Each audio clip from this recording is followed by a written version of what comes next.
Okay, marching forward in my Lobstercon Grotog prep. I've been tinkering with this deck list a lot, obviously.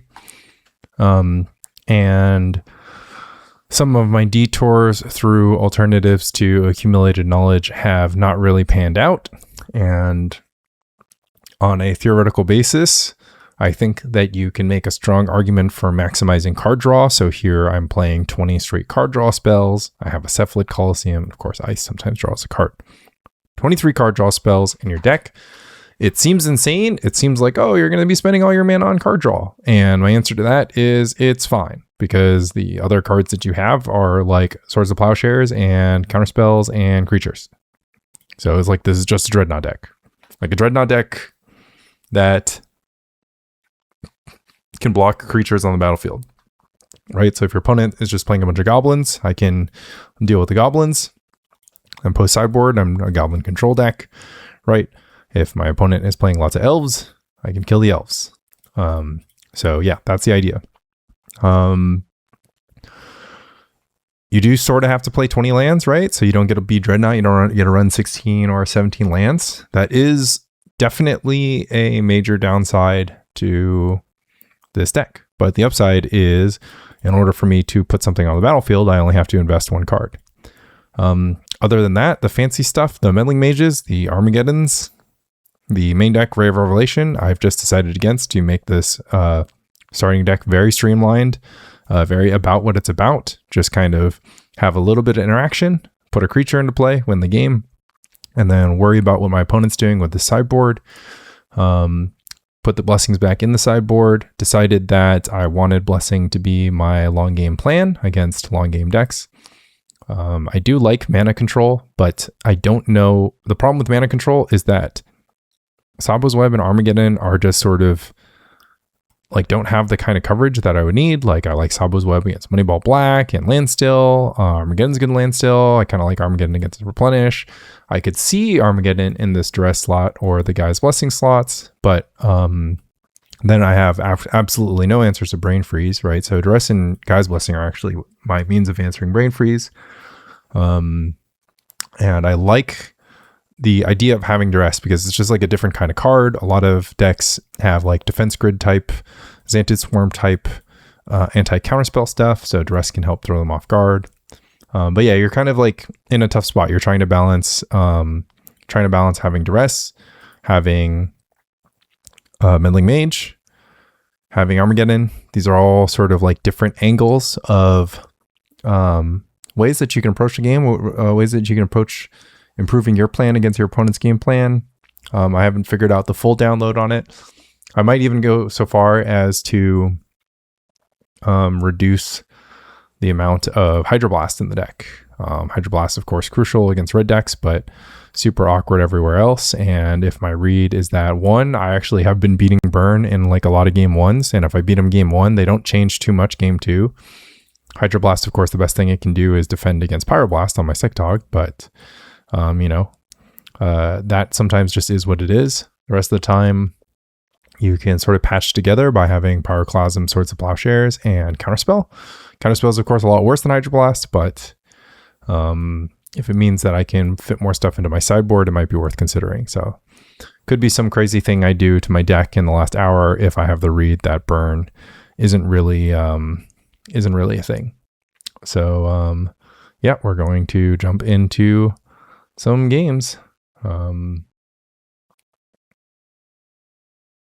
See how it goes. I had a 4-0 run with this deck that or not this deck, but yeah, I had a 4-0 run with a 4 AK version here that I had to drop because I want to hide the technology. So that's what we're doing.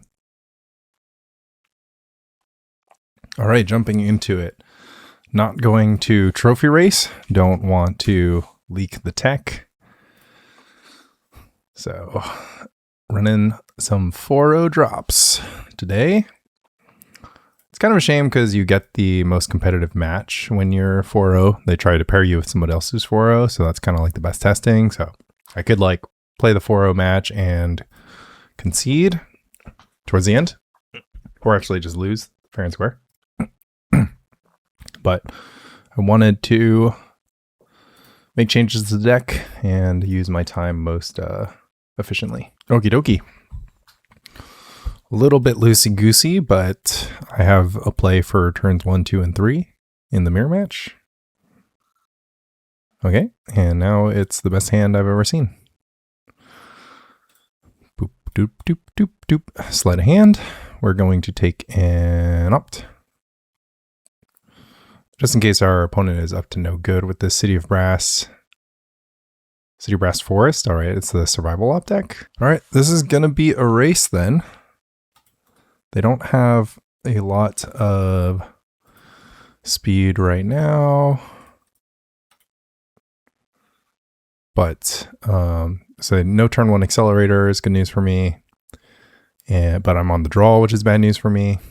So my Quirion Dryad is going to need to cut through quite a bit of opposition. The thing is, oh, they're pitching a bird to get a wall of roots to get a squee. Oh, that's very slow. But depends on the kind of stuff they got going on here. To get a root walla. Okay, so this is like a green-red version then. Okay, well, root walla spam is going to be a bit annoying. And also, like, an opposition would be a problem as well. So I have those things to worry about. It's not the best spot to be in the world. I'm not really going to go Tog plow this root walla. Another root walla coming. I'm not going to, sorry, I'm not going to, like, this is a good time to put Tog onto the battlefield. And hope to fade, I don't know, the turn 4 opposition slam. It's really not too big of a deal. I mean, I guess it is a big deal because then next turn there's going to be 3 root walls in play. But just kind of have to accept that this is how this matchup goes on 1. Okay, so they don't have it. Curious what they do have. They're just going to do 4 root wallas. Cradle, okay. Never mind. If they have opposition, then they can make it happen. So I do have to reduce the amount of root wallas in play. Mana War. Yeah, it's not looking great for me. They're going to Mana War the Dryad. I have to replay Dryad. Oh, they're going to Mana War the Tog. That's interesting. That's not really the end of the world. I do sort of want to Plowshare something here just to reduce the amount of Cradle mana they have, but it's also kind of a lost cause. Yeah, tricky one. I mean, they're at 13. They're taking a lot of damage from their mana. But you have to imagine that they put more Mana Wars in their deck. And I guess I could draw Fire Ice. I mean, what can they do? Well, 4 mana. Yeah, I think I'm plowing this Mana War. They have 5 cards in hand. I mean, I think every green mana is going to turn into something good. I mean, it's just kind of a good draw for them, I suppose. Cradle, Survival. They only need 2 things, but it's still a good draw, like a 4x4. They might not even play 4 Cradle. Gonna go for Trade Win. If it's not angry, we don't have a problem. If it's angry, we obviously have a problem. Deranged. Deranged is not too big of a deal here. Obviously it like juices their mana quite a bit, but oh no, they're just gonna cast Trade Win because they're short. Yeah, okay. Oh, they're gonna cast Survival? That's a misclick. Oh, Gilded Drake, okay. Well, now I have a flyer.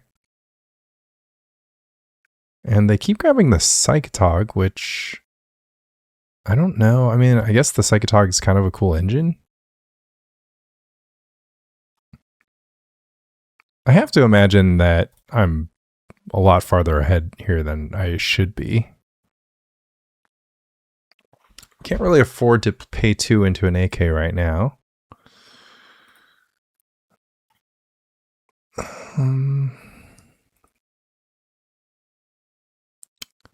City of Brass Counterspell. I have a Counterspell already. Did I just draw Sleight of Hand? Can they pump 5 times? 1, exile, 2, 3, 4, 5. Would it be another pitch? So 1, 2, so I'd be trading Quirion Dryad for like 3 cards in their hand. Maybe I want this Sleight of Hand because I'm just going to play Counterspell next turn. Maybe I want an additional Counterspell if they're only going to play 1 big spell per turn. I'll play the Flooded Strand, and I think I have to get to work still. If they want to sink a bunch of Psychatog damage into this Quirion Dryad, I'm kind of in the same place anyways. Okay, they're just going to chump block. Okay, so we'll draw the Sleight of Hand, and then we can kind of choose if we're going to draw Survival. So they're engined up, but I mean, I don't know. They've 2 survivals in play. Like, I think things could have gone like a lot worse for me. I actually had no answer to trade win here. Wall of Blossoms for the chillin'. Okay, you have a wall. That's just good for a chump block. I mean, obviously they can probably play quite a few walls. They're going to go for trade win now. Yeah, am I in the business of counterspell targeting Deranged Hermit now is the question. I think I'm just going to attack a bunch with the Skilded Drake. And the Deranged Hermit basically doesn't matter. I mean, I guess the Deranged Hermit's kind of a clock on me. I mean, I really don't want to draw just Counterspell next turn, though. Like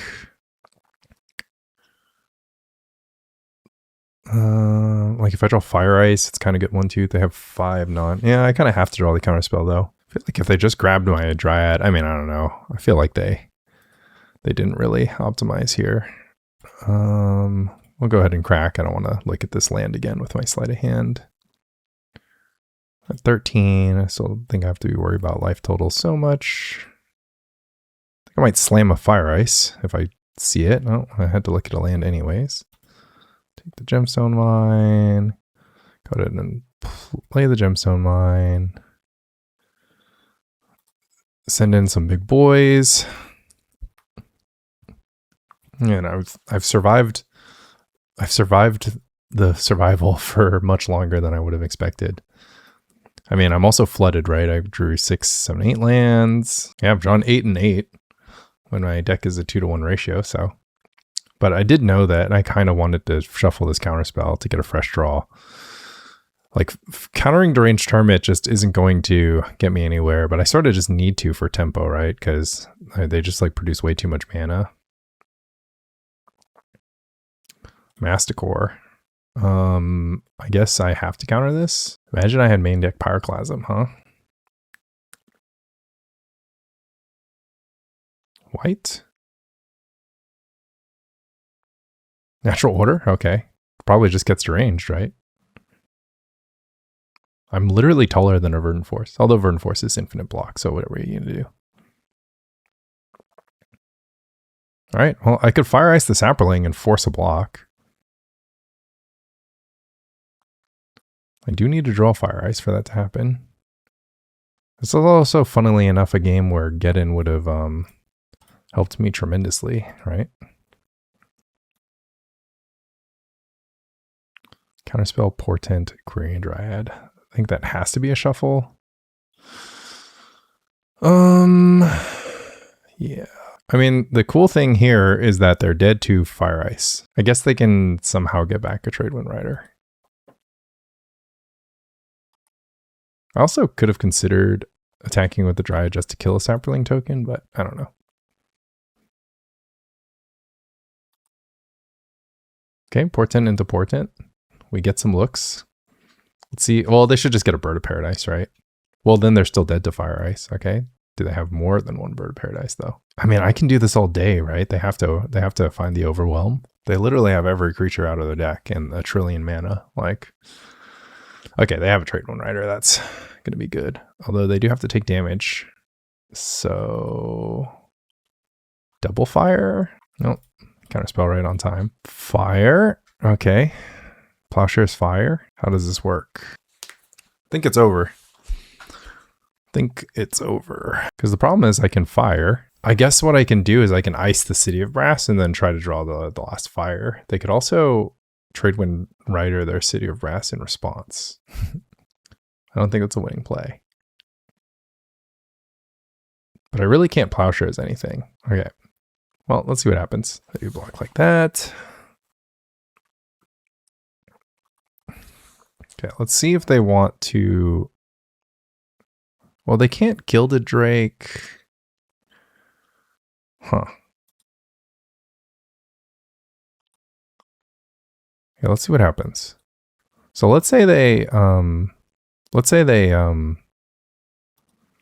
bounce the Gilded Drake. What if I just Plowshares the Gilded Drake? Or what if they just don't have blue mana here? Okay, so they bounce the Gilded Drake. Okay. They go down to 2. And then they kill themselves. All right. My opponent punted this game hardcore. There's just literally no way I win this. But I guess I didn't show them the fire ice, huh? Guess you just can't resist Gilded Draking sometimes. Quirion Ranger. Go for the Ranger. All right. Time to kill, I guess. I don't know why that's time to kill. Maybe they can just bounce their Tradewind Rider all they want. And that's fine. So they can like go pick up, bounce my guy. I can just like wait till they have no mana in their pool. So this was a mistake. They could have a random Prohibit. They can go get Mystic Snake. They're short blue mana for Mystic Snake. All right. Pretty funny. Okay, let's see. We're going to go Engineered Plague. We're going to go Pyroclasm. We're going to go for all the disenchant effects. We are pretty low on foil.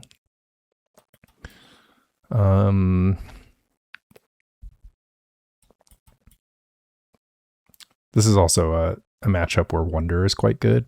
All right, so these cards are good. All right, so what's going to happen? I have to stop Survival of the Fittest, so I really need a lot of card draw. Having just Counterspell for survival is reasonable. Psychatog really just isn't it in this matchup. They have like a lot of chump blockers, so Psychatog ends up just like eating your graveyard like crazy, and then you won't even have 20 damage. You really just need a tall Quirion Dryad. And I mean, Plowshares is kind of fine. Kind of like Bolt the Bird. Just play mono removal. Yeah, maybe I just board out Counterspell. You sort of have to Counterspell Deranged Hermit, Masticore type stuff. So I could just like board out a couple Counterspells, and I don't know. Should I just like only have I don't know. I have to worry about Gilded Drake. I guess Plowshares kind of deals with that. I guess this is just interaction. Maybe I'll board out AKs. They're like very slow. They clash with the curve. I'm boarding in a bunch of like whatevers. And like, I don't know. It's a little awkward. I could consider boarding out a land, but I'm on the play. Let's give this a shot. This is kind of a experimental thing. So, survival decks are always like a little fussy to sideboard against.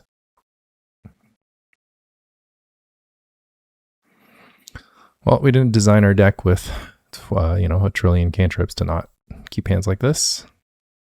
Sainted Swarm, all right, that's fine. They can resolve stuff. I've got plenty of answers to things au natural.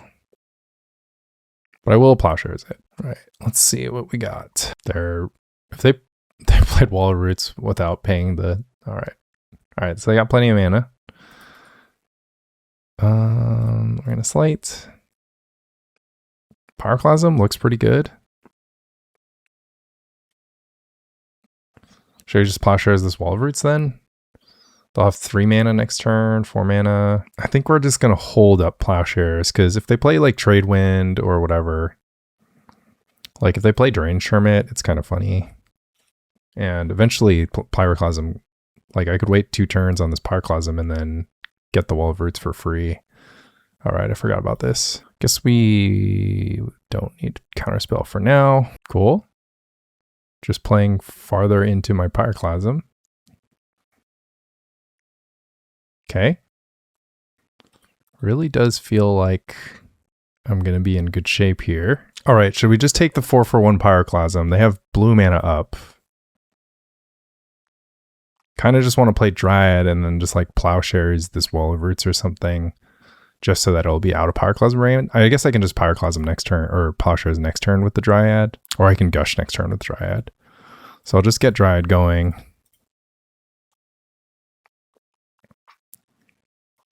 Like, I know I'm being super greed here, I guess, but the thing is, even if they have Verdant Force, I just Plowshares the Verdant Force. But it is worth noting that this Wall of Roots isn't going to die to this Pyroclasm. Well, I guess the Wall of Roots is going to block the Quirion Dryad, so. Oh, they are going to use the Wall of Roots. Oh, they're just chilling. Let's see. I guess they can Mystic Stake now. Interesting. All right, let's go ahead and strategically play. Well, I guess if I just draw a Counterspell, I can beat the Mystic Snake. They're probably going to let it go, let the damage go. I could also get massively Collar of the Claw now they have enough mana to do it. Well, I guess I greeded too hard. Well, I guess let's just look for a Disenchant effect first. Okay, that counts. All right, play Plains, I'll attack. No blocks, of course. Do I want to go Gush Disenchant? I think I do, actually. Let's get Hermit. Probably gets Squee. Pitches Squee, probably. Probably gets just Root Walls or whatever. Gets a Mana War. Okay. Well, that looks like it's the end of their chain. So I probably should Gush Disenchant now. But I guess I could also chill because I'm going to draw the Disenchant. And then the only thing... Oh, I can do, because of the triggering, I can just do it like this. Okay, that's pretty good. They have Collar of the Claw. Oh my god, they had it raw too. Jesus. All right. Well, that's pretty nasty. They go for... Oh man, this is Annihilation there. Okay. Tradewood Rider, huh? Do you think that's enough? I don't think that's enough, bro. I don't think that's enough, bro. Wow, they're just taking damage for fun. Gotta love that they're just about it. Oh, opposition. It'd be a shame if you lost all your creatures. Yeah, okay. How about this? Okay. Wow. And then into straight nothing, huh? Well, I think I'm going to Gush. I think I'm going to opt. I will take... Well, yeah, I'll take an Ice. Because I'm just going to Ice them next turn and then they're going to be dead. Because they won't be able to cast a creature. Another Gush. Don't mind if I do. Birds of Paradise. You may have a bird. I guess I'll fire this. All right. Well, that was fun and satisfying. Obviously, a lot of things went my way that game, including some sort of questionable choices in game one. Happens. Survival's a complicated deck. I think game two, I just had the nuts, right? I think they... I don't know. Xanthid Swarm's just not good against me, maybe. It's good against me if you're playing Devour combo. Otherwise, I'm not sure. On the draw, Island Opt, double Plowshares, forced to keep. Interesting. Now we are forced to draw out because we could get stifled. See what happens. Senders? No senders. All right, let's get blown out. They did do the Pregnant Pause. It's awkward because I needed the Plains, but I need to opt even more. There we go. Never didn't have it. Okay, we do need to keep drawing lands. That counts. we'll draw a land. And then, yeah, I don't know. I'm pretty sure Dreadnought's never going to happen now. Triple backup. Powder Keg. All right. Slow deck. Oh, wow. Missed land drop, huh? I mean, I would have counterspelled the powder keg. But at least it's going to take a while to tick up to 3. And I might even be able to ice it on their 3rd upkeep. Pregnant Pause. Gush Foil being considered. Gush Foil activated. You have the keg. You just have the keg. I'm going to get Gush Foil here. All right, so we're playing against Dreadnought. It's going to take a while, but we'll get there. All right, no proactive cards for me to cast. And do have to hold AK, huh? So the question is, do I Gush in hand size or do I simply do nothing? I think we'll ice. It's like, we can, it's interesting. I think we'll ice. It seems silly to ice, but if we draw a land or a cantrip, it's like a big deal. Yeah. And then here we'll just go ahead and get plains. Actually we can just get island, right? No, we'll get plains. Obviously giving them 12 life is like not where I want to be, but it just simply doesn't matter. Like I'm going to kill them with something if it takes me 100 turns. And yeah, sometimes they'll just do nothing. And now we can chill. Okay, well now we're just in great shape. We can start hard casting Gush. Might even consider not hard casting Gush. Yeah. So now we can consider hard casting Gush. And we're just kind of managing our hand size, kind of waiting for a tell that our opponent has no AKs as well, because we don't really want to cast the first AK. But then, yeah, we're just playing chicken here. A little game of chicken. They're at 7 cards. They missed their land drop. Let's not give them an excuse to counter something for free here and reduce their hand size. All right, they're going to cast Impulse, main phase, looking for a land. Honestly, could have countered it. It's kind of funny. But also could have gushed in response here, because if they do play the land, yeah, I guess it's pretty bad if they play the land. It's okay. They're going to be in the same spot next turn. And yeah, we keep drawing lands, which is just good for us. Dreadnought. Dreadnought's fine. I'm going to go ahead and go for the Plowshares here. They go for Stifle. That's fine. Try to spend some Plowshares. They go for Vision Charm. Plowshares again. I guess maybe I should have gone for Counterspell on the Dreadnought. Because it's like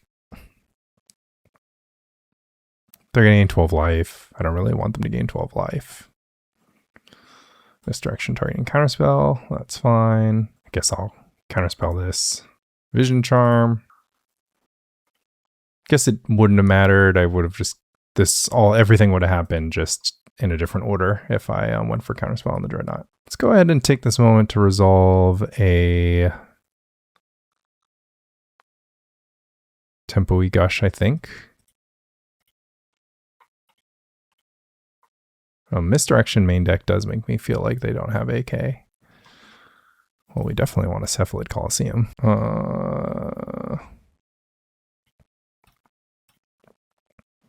Portent. I'll go ahead and pick up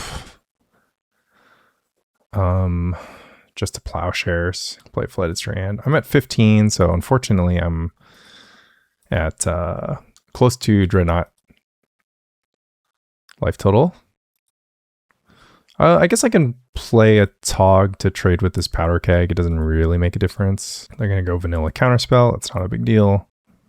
I think I'm going to wait on this Cephalid Coliseum until I'm pretty likely to draw a land here.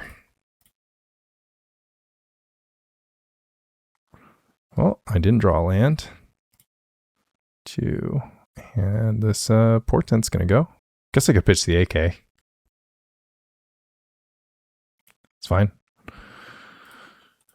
And I'll play a Dryad. Am I going to get decked? I'm going to hardcast foil. All right, I will, I suppose, wait on the Portent till after I play Dryad. Foil, Counterspell, foil, Gush, 3 cards. Do have to start worrying about threat density soon. I have 2 Counterspells and 2 foils left in my deck. All Island and all Portent. Guess I'm looking for, I guess AK Flooded Strand is fine. But now I'm definitely going to get decked. 2 Dryads and 2 Togs. So I got 2 Togs and 2 Dryads left. 1 Dryad is covered here. I do have 12 damage from my graveyard. So I guess I have to convince my opponent to powder keg a Psychatog. Peak? Sure. Okay, they're definitely not playing AKs then. They have too much garbage. Peak and misdirection. All right, 24 cards left. Got to do 32 damage. It's not pretty. Last island. Doesn't matter. I have 0 more. 0 more whatevers. AK. Big note on Self-Lit Coliseum being good here. Contemplating counterspelling the AK. Interesting. Sleight of hand for sleight of hand. Sleight of hand for Portent. Portent for Psychatog, hopefully. Okay. This is fine. I can use all of these cards to string together a win. They're kind of in the wrong order though. This AK for 4 is like too massive, but I really need the ice because what I'm going to do is I'm just going to like ice the powder keg on their next upkeep with a Tog in play, like a lethal Tog in play. Well, I guess I'll just orchestrate that then. Okay, in that case, we'll just draw foil next. It's like 15 damage, plus I'll have a double Gush, so, and I'll have an AK, so it should work. 12 cards in library is obviously not ideal. What do they have? They have 2 counterspells and 2 foils left, so they have 4 counters left in their deck. Let's see, I can AK now, but I do have to find the Psychatog. We did find the Psychatog and more. Okay.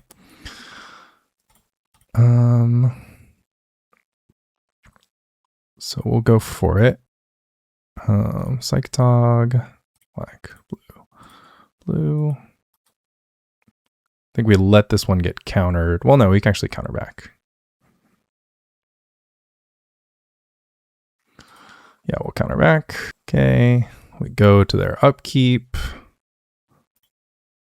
They have this trigger. I'm going to ice the keg. Pretty sick line here. And then I have 16 plus, Jesus Christ, 16 plus a lot. So it might not be 32. They go for Dreadnought. They have to. Okay, but they did keg up to 3. So we're in fine shape. All right. But if I Gush, do I have enough damage? Do I have enough time to deal enough damage? Well, what I can do is I can just get a Quirion Dryad into play. But if I get a Quirion Dryad into play and then I grow it, then it's bad news. All right, whatever. I have to Gush foil no matter what. Pretty funny that Plowshares ended up biting me, sort of.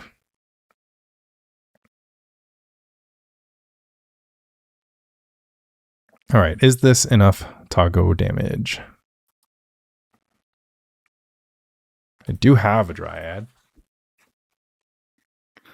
So I can go Dryad, and then I can send as much damage into this Tog as I can. But let's just go ahead and do some quick Psychatog math. So we are going to have 1, 2, 3, 4, 5, 6, 7, 11 cards in our hand and 37 cards in our graveyard.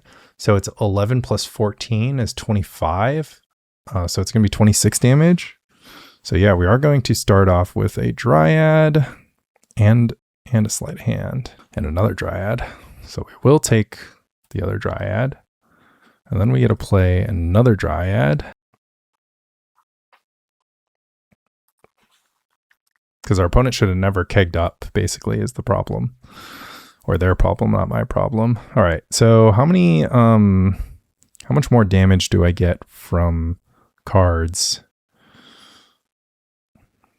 I honestly don't know. I have a feeling we should maximize though.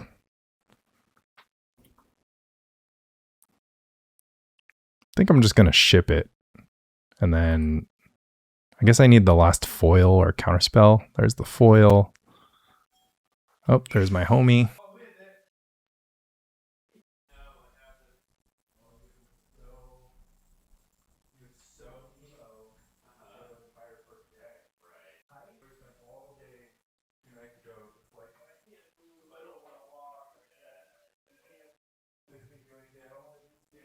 Okay. Where were we? We have the foil now. So yeah, we're going to just send all of our action in. It's going to take a while. And then the Dryads will clean up. 12 minutes left on the clock, so we might just lose this match on that. But had to return a dog from dog sitting, so that's how you get it. All 4 AKs are gone, so I don't have to think about that. Opponent started yielding, I guess. Trying to think if gushing and foiling, or gushing raw, is worth putting myself 2 steps closer to death. Let's see, how much damage are they going to take? They're going to take like 20 damage. And then, so they'll be at 12, and then they're just at like 2 Dryad attacks anyways. So let's just put them at 2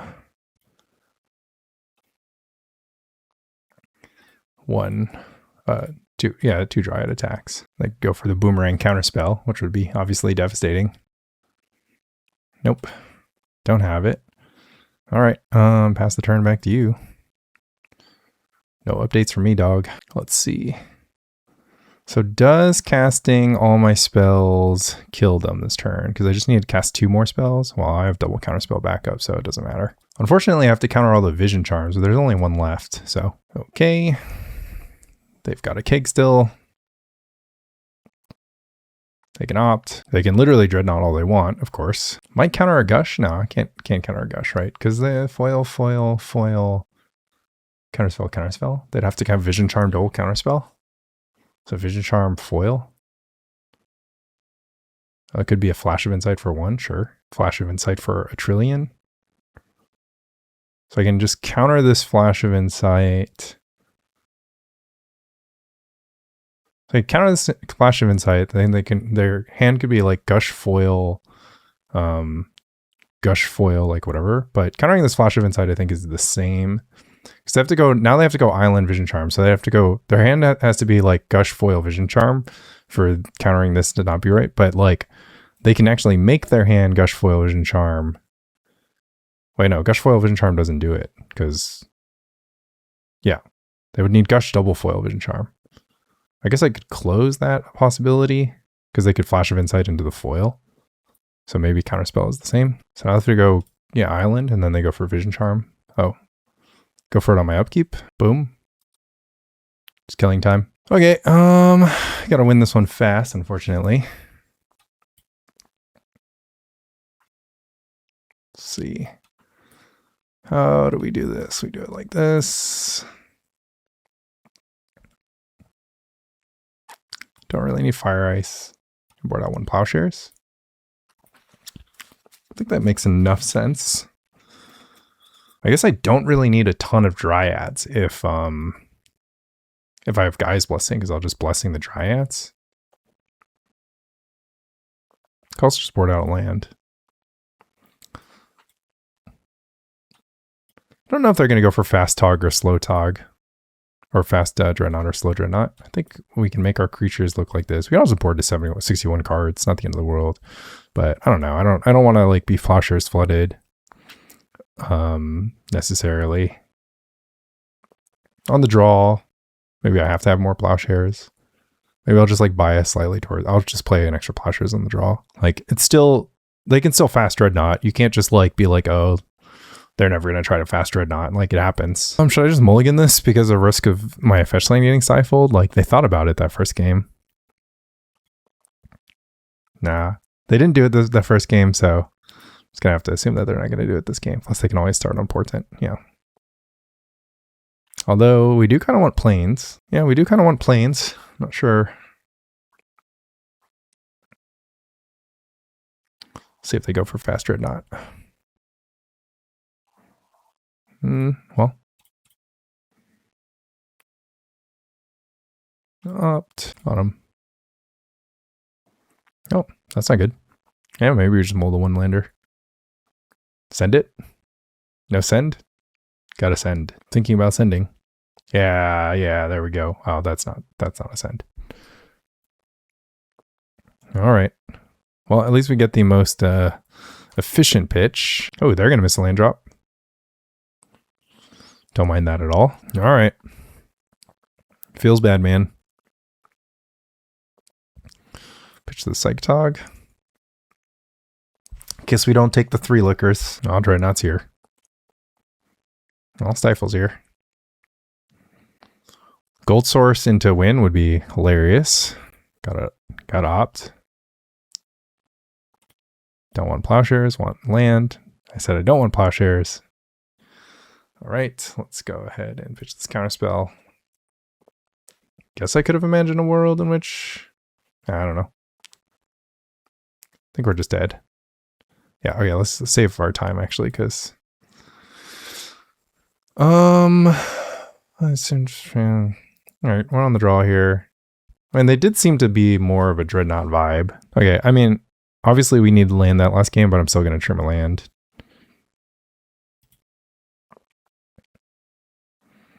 Like, I'll just mulligan if I have to, but yeah, this is better. All right, I'll Portent because I obviously still want to turn 2 Dryad in places where I can.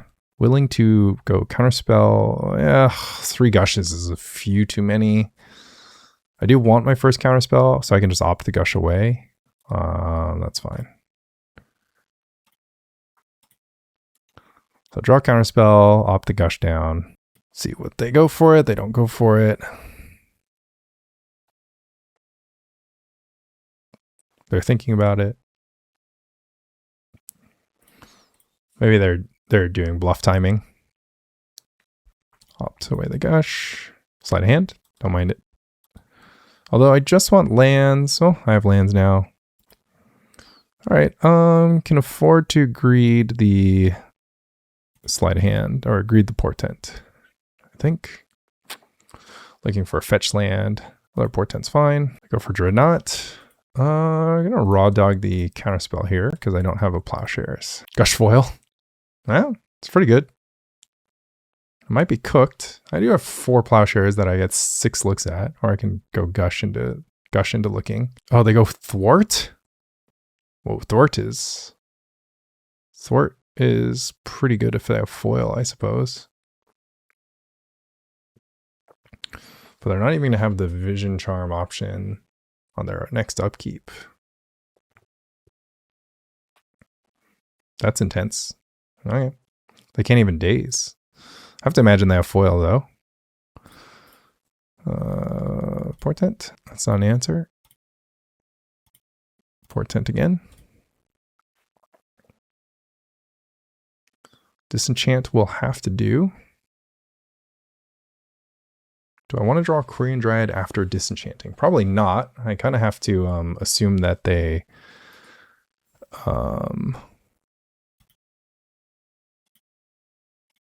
have more than just this. So we're going to go for the Flooded Strand. Upkeep, phase back in, draw disenchant. Shuffle. Plains. Go for disenchant. Oh wait, hold on, draw a card.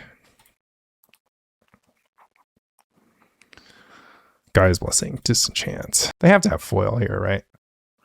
Thwart and foil are best friends. Yeah, okay. So if I foil if I try to dig for foil, I lose the opportunity to go for kill spell plus one more thing. But I think, like, I don't really think I'm gonna draw in three looks. I don't think I'm gonna draw Counterspell plus kill spell, but I could draw more cantrips. So I guess I let this go And if they have Vision Charm as their next layer, that's like pretty good for them. But there's really nothing I can do about it from there. All right. So reminder to not keep the one landers against Dreadnought. I think I have to like not let variance get me if I feel confident that I can beat the matchup with no variance. See what happens. Swords, Plowshares. All right. So now what can I do? Should I go for the Gush on upkeep? Still no, right? Because I'll still be able to go Gush, Plowshares, Counterspell. Oh, there's a foil. So I wouldn't have found the foil. Or I would have found the foil. Foil would have been the next card. All right. Well, I'm going to go Plowshares Hardcast Foil then, which is actually quite relevant. Okay, it just died. We're going to Gaia's Blessing, a Portent, a Disenchant, and a Gush. And we have a Tog. All right. Would I fight over having a Tog? I don't think so. I don't actually have to fight over my threats again because I have Gaia's Blessing. I am at a low life total here though. So I have to start using Gemstone Mines. Counterspell is fine. Would I foil a Dreadnought? I don't think so, right? Because I can just go Disenchant and foil it. All right. So I think this is going to be a win. I think it's going to be close, but I'll get there. Okay. I'm going to get a couple ports in. So we're in a low resource spot right now, but we don't have that much to say about it, unfortunately. Oh, they're not hitting. Oh no, they're just, wait, no, yeah, they're not finding another land. Don't know whether or not I should be scared or not scared. So play a Gemstone Mine. Pretty happy to foil Pitching Island. Well, I'm just hard casting foil at this point, aren't I? Counterspells join the party. Okay, they're just sitting there on 2 lands. I guess that's actually kind of spooky. I mean, I don't have a use for another City of Brass on this life total. See what they do. They go for peak. Okay.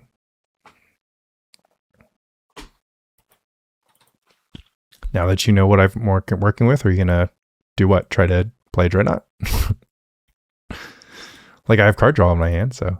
Oh, they Portent. They gotta find the land 1 turn later. Okay. No shuffle. But next turn they have to do something or else they're going to discard a hand size, which I like. I might even, what should I do? Guess I'll play this Flooded Strand and get an island at some point. The City of Brasses are clogging my hand. I want to pitch them to foil. It's not going to happen. Like, unless they are like, whatever. Okay, they Portent train once again. 5 minutes on the clock. There's a Quirion Dryad. We'll go ahead and not play it, right? Because they're on 8 cards and, okay. They're going to do something, I assume. Go for Dreadnought. Resolvers. Go for Stifle, sure. All right. We'll disenchant. Guess I want to look for Plowshares first. Chain of Vapor targeting Dreadnought. Okie dokie. There's an opt. Play a Q Dryad. Q Dryad resolves. Chill. Don't have to opt until end step. Kind of unfortunate. I think if I play this game on paper, it goes to time a lot of the time. I guess game 2 I can play a really long game and then just like won't go to time as often, but you have to imagine there's like at least 11 minutes of drag. They're going to go for a Gush start. Okay. That's a little scarier. I mean, they have the floating mana, so I could let everything chill, but I think I just go Counterspell here. I also have to worry about misdirection now that I have a creature in play. Those things aren't good. All right. They'd resend Dreadnought here. Resend a Dreadnought would be quite strong. Yeah. I guess I could have put the read on that, but I'm going to actually fetch to thin. Okay. We're going to foil. Counterspell the foil. Opt? Gush? Do I gush again? I think so. All right, well, unfortunately this misdirection is going to annihilate me, but I don't really have much agency over that. Vision Charm, Plowshares. I guess I gain life. Gush. Okay. Gosh, Dreadnought's such a broken deck. I guess I didn't get my AK train going. Kind of had to. Misdirection. Sure. Now this targets this. Get a +1/+1 counter. And because I'm gaining life, I can go ahead and Plowshares again. Although I guess I should have looked at my life, right? Because if I'm going to gain 8, yeah. So I would have gone, no, I would have gone to 11 rather than 10. Doesn't make a difference. Does get there in the end. I gain a buttload of life. They gain a buttload of life. Life mode goes on. I had not expected that Plowshares my own Dryad via misdirection was going to be like a thing. Okay. Play a Dryad. Might consider AK now. Hard to say. Don't really want to lose my stuff. I mean, look, if they got more gas, they got more gas. If they like resend Dreadnought here, like that's just them's just the breaks. Now we just got to do 44 more damage. I guess we'll opt first. If I draw another AK, that's not bad. And I'll go ahead and AK. Okay. Drawing a little dead. Not a huge deal. We can AK our way out of this, hopefully faster than they can find another Dreadnought or something. Also, like 3 Dreadnoughts in the top 30. I mean, it happens often enough. They have enough card selection. Gonna go Island. We're gonna go AK. Get our yields going. Draw some cards. Go for Sleight of Hand. Go for Gush. Later. Powder Keg. Jesus. Guess we'll Gush. Guess we'll AK. I do have Disenchant available, so could have considered shuffling some Disenchants. But I think we'll just go with Counterspell here. Do I Gush for the foil? Don't think so. I think I just try to draw the Disenchant, or I don't know. I honestly don't know. I mean, gushing seems like super bad, right? Like Blessing, Self, go for Disenchant, AK, Blessing, green, blue. Not gonna have time to kill him, unfortunately. So it goes. Gush, never mind. Gemstone Mine. Duress. I'll say I have double foil Gush. Duress resolves, take the foil, disenchant the keg. Wow. Actually got there. Sleight of Hand, AK, opt, look for foil. Psychatog for insurance. Pitch a Flooded Strand. Yield. Gaea Island. There's no combination of draws here. Dominate, I guess. Dominate off the top is actually disgusting. Oh, it's just a Flash of Insight. That's fine. I have no defense against that. Never mind, it's Dominate. I mean, if it's Dominate off the top, okay, it's Flash for the max. I don't even have enough time to click through the Psychatog, unfortunately.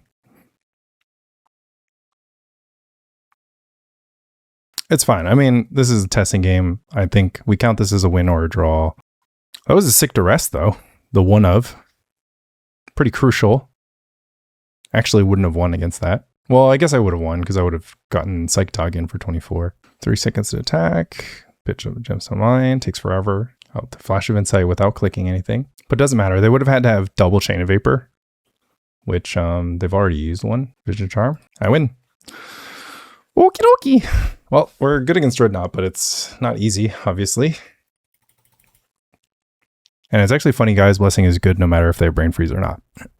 So there you go. Okay, time to do battle. And we don't have an island. All right, this time we do have a quote-unquote island, and we don't need this foil. Don't wasteland me, bro. Don't Duress me, bro. Oh, Curse Scroll is also quite bad for me. All right, Curse Scroll is going to change how this game is going to play.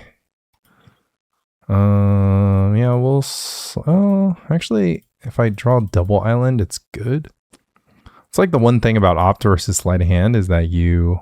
if you are going for island and only island or land and only land, and you don't mind drawing 2 lands, like Sleight of Hand will actually deny you one of the lands. I guess it doesn't matter, right? Because if I opt, take the... If it's... Okay, never mind. I didn't think that through. Because if it's top card is land and then it's non-land, then I'm in trouble. Oh, my opponent's slightly inefficient there. Should have opened on the Mistress Factory and get that attack in. All right. I'm going to be punished if I don't draw a land here. I did draw a land. I drew a sweet one too. Right. Yeah, now we don't have Opt to hold up fire. It's kind of awkward. But we are holding up Counterspell, so... And I'll just Sleight of Hand on the following turn. It's not the end of the world.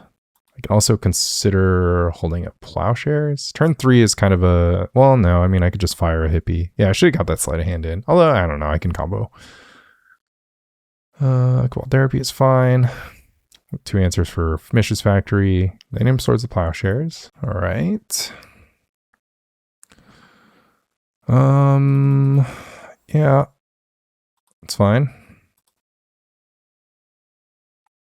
Draw Swords of Plowshares. Thoughtseize Bug IRL. Let's go ahead and fetch an island, and I'll Sleight of Hand. I don't have a white source, so maybe getting a plains was fine, but it's okay. A Portent or a Sleight of Hand. I would really like to hit my land drop next turn guaranteed, because I'm kind of working myself up to Psychatog Counterspell. Hopefully reduce my opponent's resources. Keep my life total as high as I can. Just play the control role, try to develop my mana, get to a point where I can start drawing more cards than they can do things about. Yeah, I can Counterspell the Ravenous Rats. I don't really want them to have the 1/1 for the Qual Therapy. And it's a free 2 for 1, right? So it's a reasonable Counterspell. They get in with the Factory. It's not ideal, but it's fine. So now I'm kind of in a weird spot where I have to run this Psychatog into the Smother. It would also cost me a lot of damage as well. Cost me 2 damage. It's pretty gnarly. What are my alternatives? I think it's fine. I mean, I can try to work my way towards like having a bunch of AK and stuff, but I think this is just what's going to happen. The Psychatog's going to die.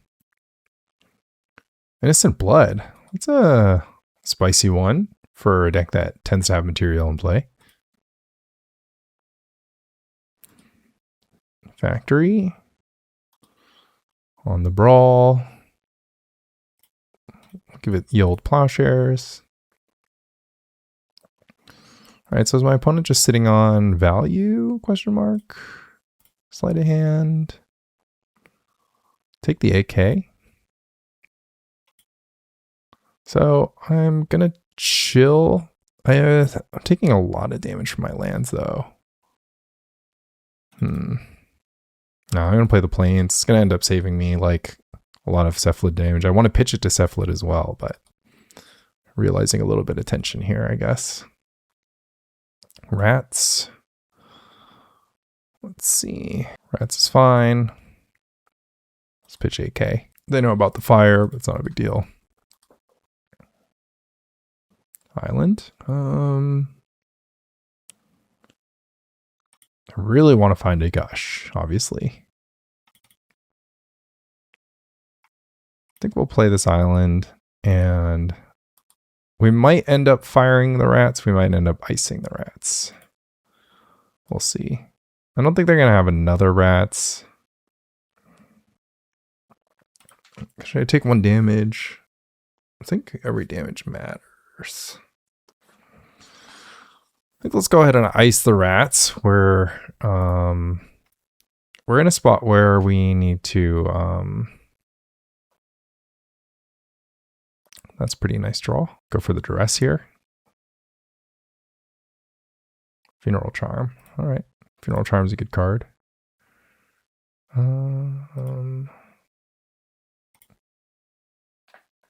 See if we draw Gush.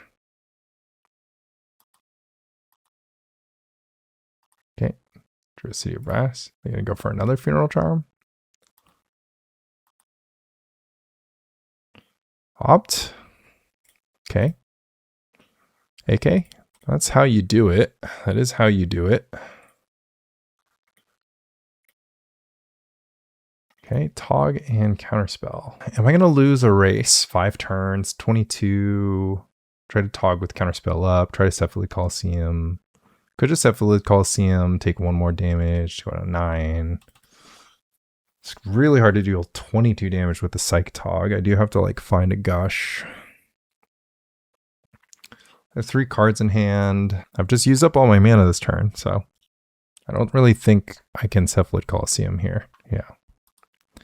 Painful mana base. I guess I should have thought about it because I can draw into Gush, foil, go down to 10. Because I kind of want to Cephalid Coliseum end step here. This Gemstone Mine, it just doesn't really matter that the counter is still on it. Call Therapy. They name Counterspell. Nail it. Cash in the rats for the Psychatog if they want. Then I have to decide if that matters to me that much. Well, it's better for me to force them to miss, I think. Dryad and go.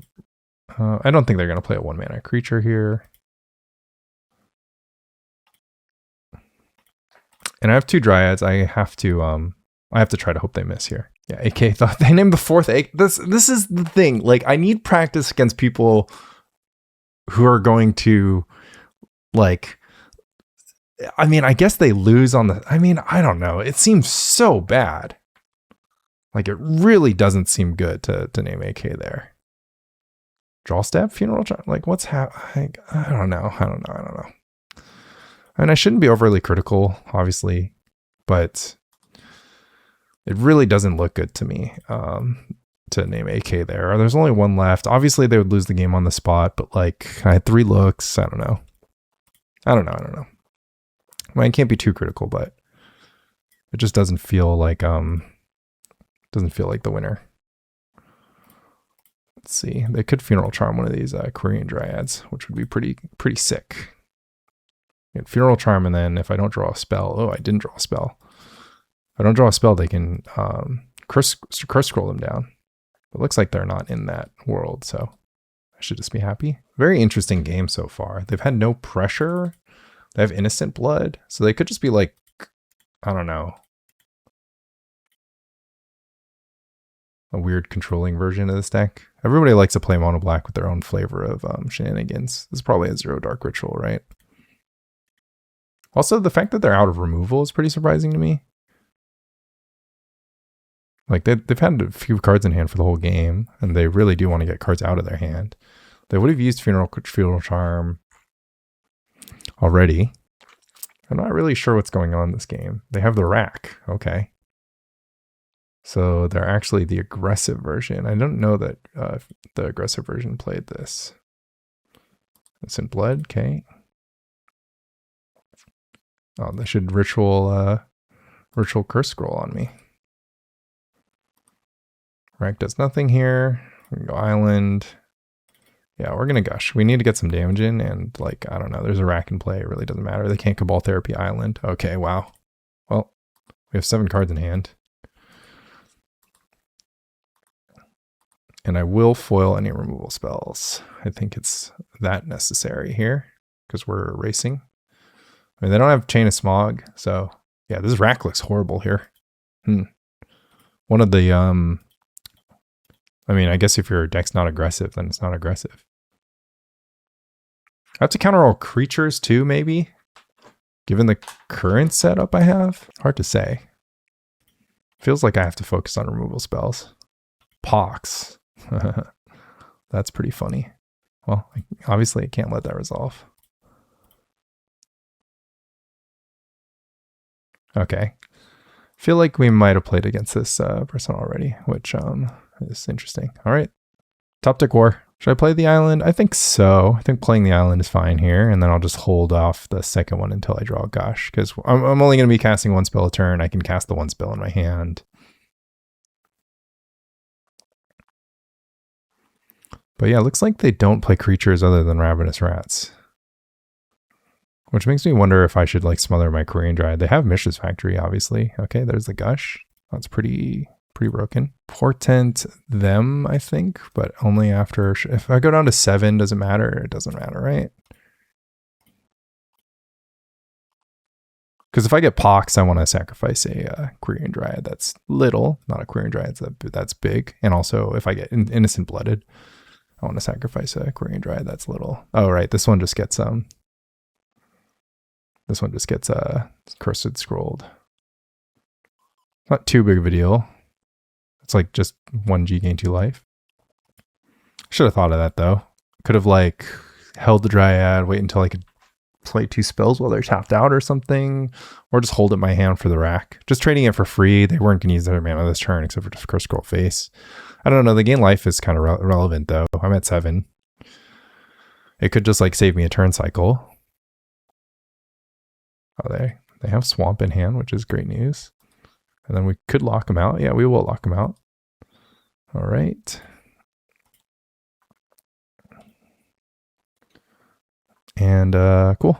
GG Mono Black. Pox. Pretty cool deck. I drew 3 AKs in the top 30 or 24-ish. I can't really complain. Or I can't really pretend like I earned it.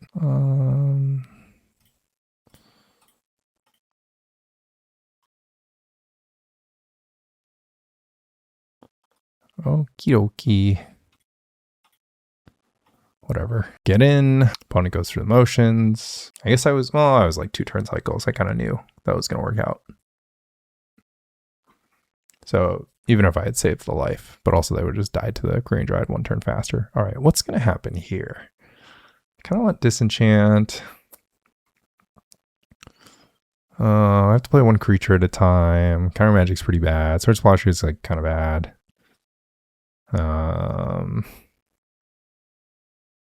Pox, huh? I guess I might play Gaia's Blessing. Foil doesn't look good here. Yeah, I mean, Sword Splashers really doesn't look good here. Their only targets were Ravenous Rats. And Mishra's Factory. Some consideration for playing Phyrexian Furnace in this deck, because it lets me keep a card on the battlefield and I can take down Cabal Therapies. It's kind of useful.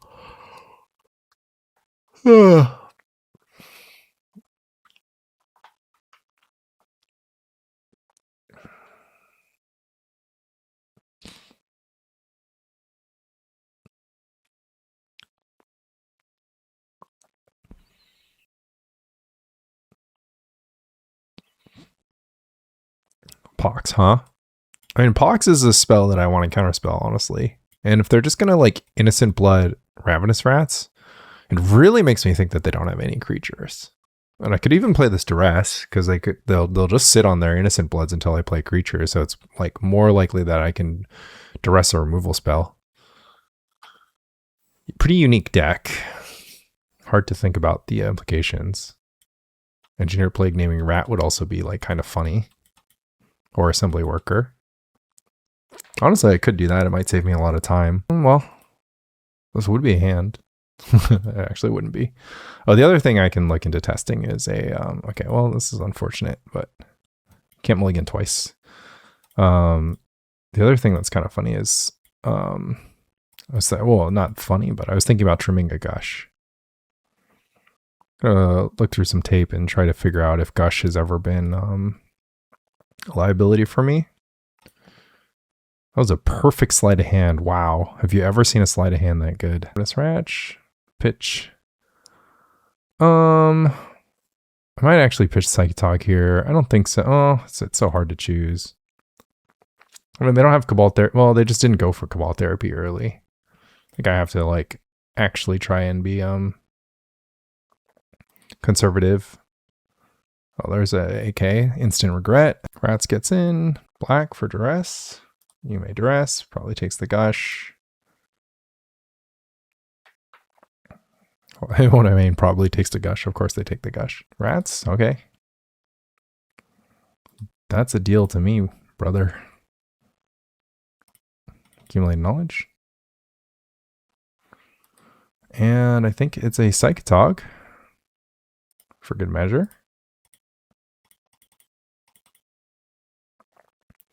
So, I mean, it feels like this gets Funeral Charmed.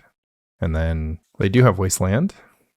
No concern, currently. Man, they're playing a BBB in their deck with Pox. And they have Wasteland Mistress Factory. It's what I would call ambitious. What have we got? Bottomless Pit. Okay. So it is Pit Rack. It's just Pit Pox Rack. Well, it's not bad. All right. Have to hit the Flooded Strand. Big bucks, no whammies.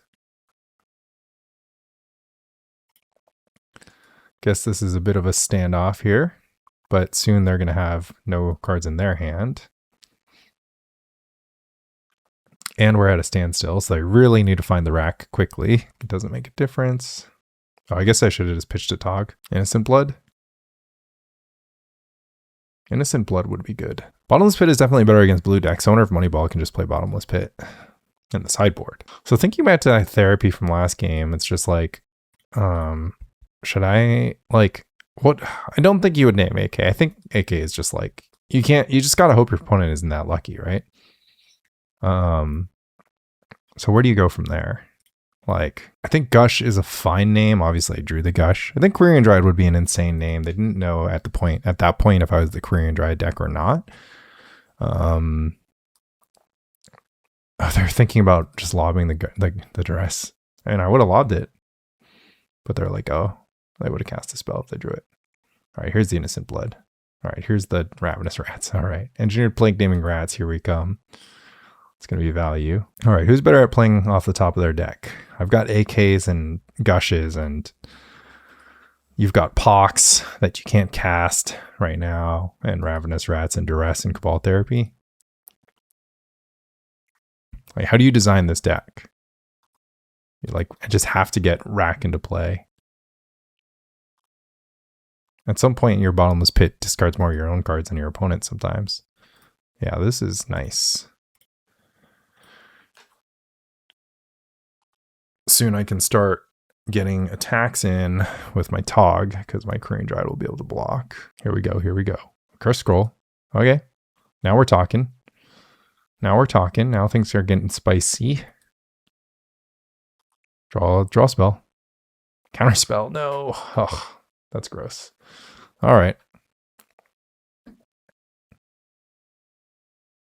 Guess I can't play Counterspell main deck, but feels pretty bad to play anything else. Yeah, I don't know. Okay, my opponent did not make a mistake here. Now their Pox is online. Hate to see it. Strand, not the worst. Going for some chip. Oh, interesting. They want to exile 2 cards from my graveyard a turn instead of take the 9-turn clock. Try to catch me sleeping. Oh, I would have just put another 1/1 in play. Ain't no shame in that game. Give me something good. Engineered Plague, there it is. Okie dokie. We're gonna name Rat. Okay, we're getting in with Psychatog because either they deal 2 damage to me with Mistress Factory or 2 damage with Curse Scroll. It doesn't really make a difference. And pitch Rat. I guess if they draw Swamp this turn, they get 4 damage in, so that was a mistake. I also only have 1 Psychatog left. Whatever. I'm gonna draw AK eventually, right? Eventually they'll find Innocent Blood though, so it's a little awkward. Ooh.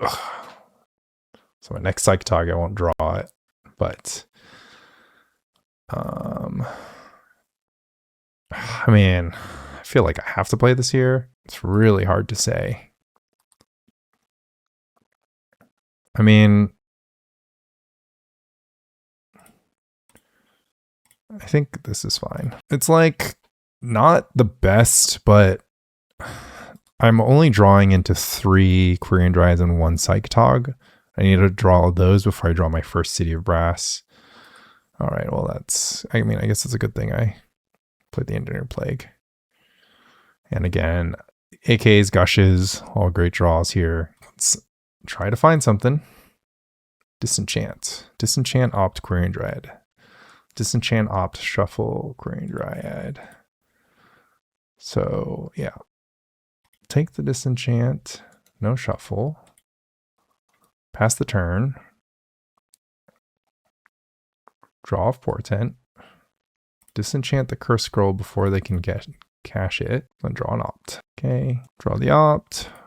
Shuffle the Dryad. Try to find a gold source or a Gush or a AK. Well, I guess it's going to be Blessing. Would I rather have Blessing in my deck? That's actually a good question. I don't think so. Whatever, we can do this for 13 turns. It's fine. Man, Bottomless Pit is like, yeah, I mean, okay, well. You could have hit me on my draw step. Would have been better, I think. Didn't go for the attack also. Just in the AK Gush waiting room still. I know I have in my deck, and I know I have lots of ways to find them. So the only thing, I was like, I just don't, like, this gameplay is not very appealing to me. Like, when you play these decks, you're kind of like signing yourself up for it, so I'm always a little bit confused. All right, we'll take an AK. Like, because it's just like, okay, oh, we needed that City of Brass too. Oops. Okay, well, how do I do this? Because I might rando the City of Brass, which would be bad. I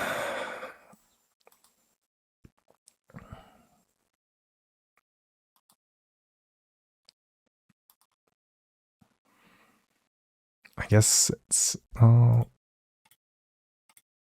I don't have any Swords of Plowshares, so there's no point in holding up white. Oh, I guess I can disenchant this Bottomless Pit. All right. One time, just hit this island. God damn it. Okay, that's fine. All is forgiven. Okay, Portent myself. A Gush, don't mind if I do. A Gush and a City of Brass. I want all of these cards. All right. Finally, the game is over. Actually, should I just Gush on my upkeep? I can just disenchant this Mish's Factory. What if their top deck was Pox? I mean, I don't think I need to disenchant the Mish's Factory. And yeah, let's just draw all our cards.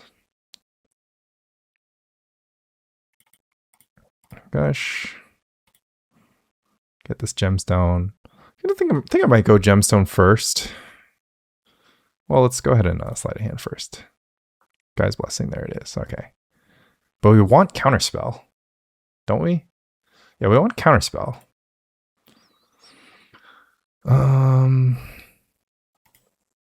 at this. Let me go black, blue. Play Psychatog. Okay, well, Bottomless Pit, I don't think is it. And yeah, Chain of Smog, the Rack, I don't know. Moneyball looks a little better, I think. Innocent Blood, Counterspell. I win. Cool. Uh-oh, somebody trophied with Moxless Grow. I got to keep it under the radar. Probably Soup Smuggler if I had to guess. Dubs. What is Dubs up to here? Loading. All the ads loaded, of course. Here we go. 4 Meddling Mage, 4 Quirion Dryad, 2 Psychatog. Oh yeah, I think I saw this in one of the threads. We're trimming a City of Brass for reflecting. Okay. Yeah, it's a little too deep for me. It's also 18 land version with the 9 total islands. But yeah, the big thing is that I just don't think I can run 4 mage right now. I would like consider it, but I just don't know. I just don't think it's the way. All right. I'm going to go for the play. Bit of a thin one, but we'll keep. Put on the mulligan. Oh, there's also 4 days in this deck. This is the throwback deck, actually. This is basically the throwback deck with 4 days. And slightly different mana base. That 5-0'd recently. Oh, good on him. 5-0s. Good result. I mean, I played the deck with 4 meddling mage for a long time. So probably take the Gush if I was them, but maybe they're trying to resolve if they try to resolve a creature that's going to die to Counterspell or Swords of Plowshares, they can pick their poison. So I would take the Gush. I mean, I would take the Gush because you mulligan to 5 as well. And Fire Ice. I mean, I really don't just want to get randomly wastelanded. Although I guess I can fetch planes now that I don't have a Gush in my hand. Ball Therapy, hide the information, I suppose. Okay, well, they can get the Plowshares now. Let's see what's going to happen. I'm playing against a lot of black decks here. So we had like a long discussion on if you're supposed to cast these spells quickly. Well, both these cards are kind of fine. I guess I'll just go ahead and grab Counterspell. It's the most flexible and gives me the ability to play Cephalid Colosseum this turn, which is pretty relevant. Protecting my Gemstone Mine when I need it, because again, they're a wasteland deck.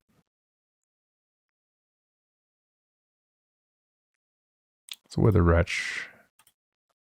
I mean, I guess I'm gonna fire that instead of counter that. I would like to counter it now though, because there is currently a Cephalid Colosseum in play that's about to reach threshold.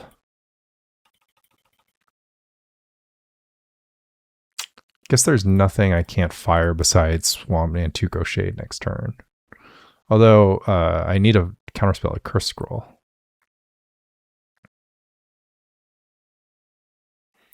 But if they really wanted to resolve the Curse Scroll, if they have a Wither Wretch in play, they could prevent me from doing that. Take another Gemstone Mine. Play Gemstone Mine. I'll pass the turn. All right, they were on a multi-5. Phyrexian Arena. Okay, well that's why. Pull for Gush Days or just try to do something else with my life. Actually, I guess I should ice them on upkeep, huh? I think I need some card draw. Yeah, I'm gonna use this opt. Tog is not a bad one. Portent's not a bad one. Yeah, Portent's fine. The question is if I'm going to cast it with my last Gemstone Mine counter. I think I am, because finding Gushes is going to be like a thing. Portent, Psychatog.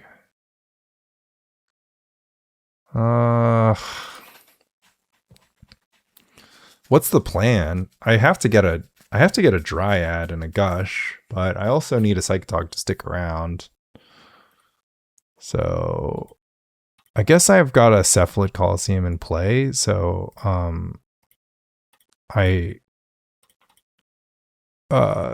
can draw lands. I mean, I can also just try to deal like I could try to deal like a lot of damage to them this turn. Like I can just sink everything into my Tog here. The Hippie, not a huge deal. Minor deal. Get in. Trade? No. All right, let's deal some damage. Because they have Wither Wretch, right? So, and there's no 1 mana card that kills Psychatog in black. That's at least commonly played, but I think at all. And I guess I'll keep 1 activation in the bag for this Hippie or something. Portent, Counterspell, Sideboard, foil. Well, this is awkward. Swords of Plowshares 1 time. Okay, could be worse. They're at 12. I mean, yeah, they're at 12. I'm clocking them 3 damage a turn. They can't block. Double hippie doesn't really matter. I will find something. Plowshares, good enough. All right, if I have 9 cards, get in for 6. Doesn't really do that much more damage. Again, gonna just, oh, I can't just eat my graveyard willy-nilly. I have a Self-Lit Coliseum. Whoops, I should have been holding at 7.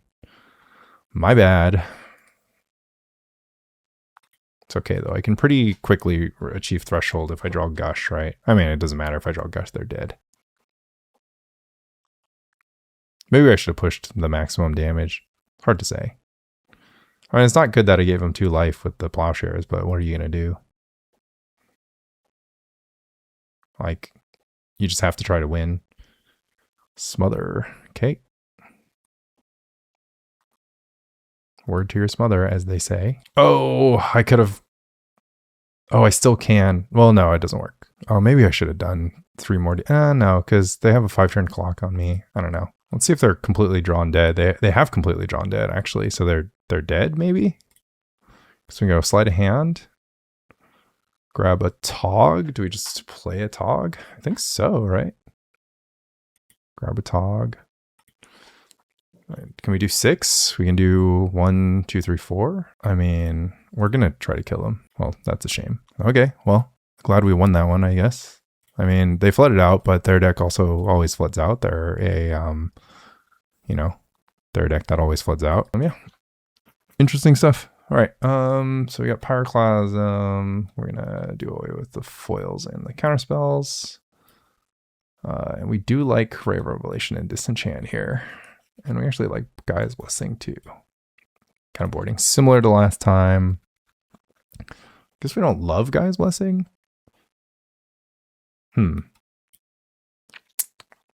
I do like randomly Gaia's Blessing targeting their Cabal Therapy type stuff. You kind of have to play Revelation because they might just have a lot of Fire Casino Arena.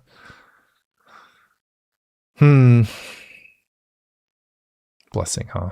Yeah, no blessings. Can't really get the green mana against the Wasteland deck. Although they're down to like 2 Wasteland these days. And they're building more accurately. All right, this is a fine hand against them. If they were on the mold of 5, I can't be like too sure that it matters. They go for the Ritual Arena. Oh, it's pretty nice. It's gonna be a Portent. Looking for Disenchant, obviously. Is Quirion Dryad good enough? I don't think so. I guess I could have just gone for Quirion Dryad and then hope they didn't draw removal. But I don't know. That would have been pretty bad if it didn't work out for me. All right. If they take Gush and Cabal Therapy Swords Plowshares, then, well, GG. I mean, if your opening hand is Ritual Arena, Duress, Cabal Therapy, you deserve to win. Like, you multiply in game 1, so you get this back. You definitely get this back. All right, what do we do? Guess we AK, huh? We have to consider going for planes here. Duress again. What are you protecting? Who are you protecting? Protecting Mishra's Factory? Cursed Scroll. Yeah, that is what it is. Oof, Island or Plains. It's got to be Island. I might draw like a stack of cantrips, and I do have a Gemstone Mine after all. And I do have a Plains now after all. And I do have a City Rest now after all.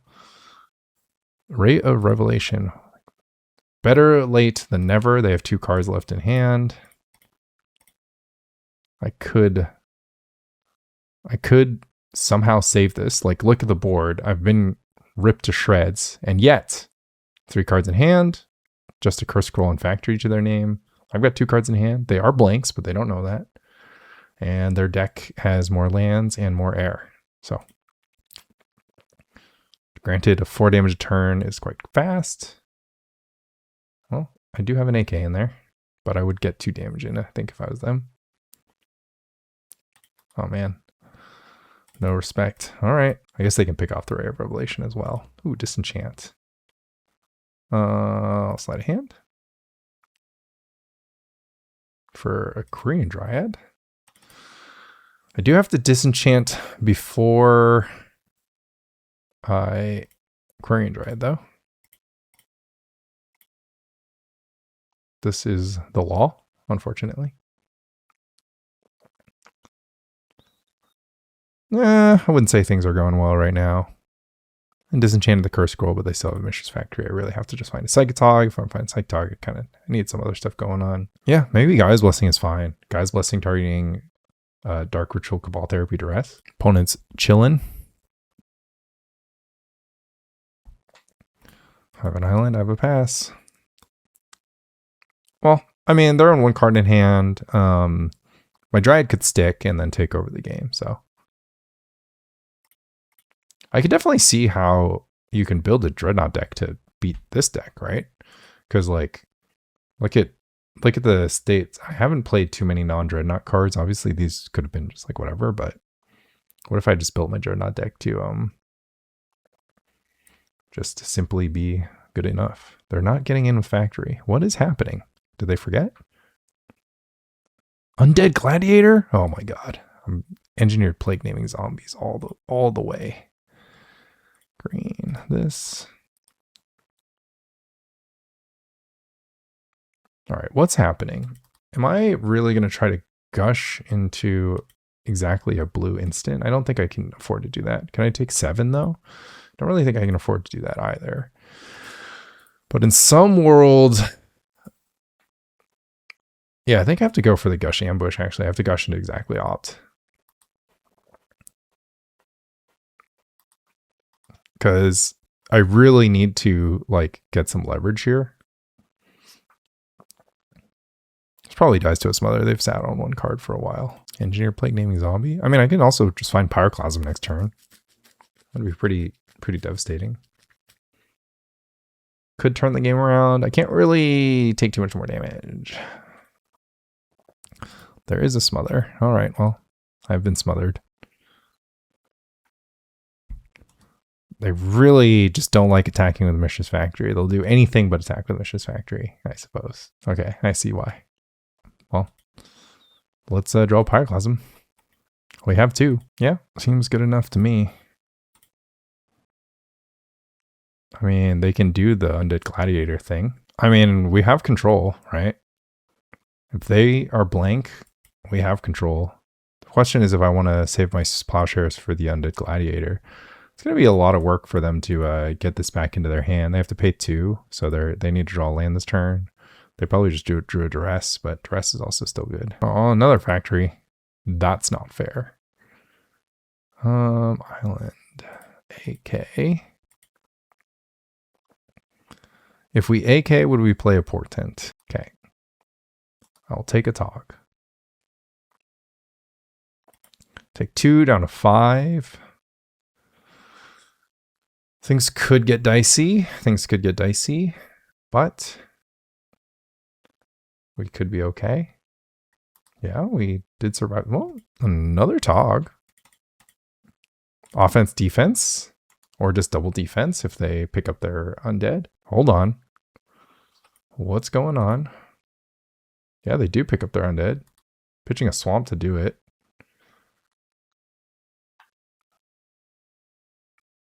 Hold. Swamp. Cast Undead Gladiator. Okay. We got moves. Q Dryad. Yes, please. Down to 4.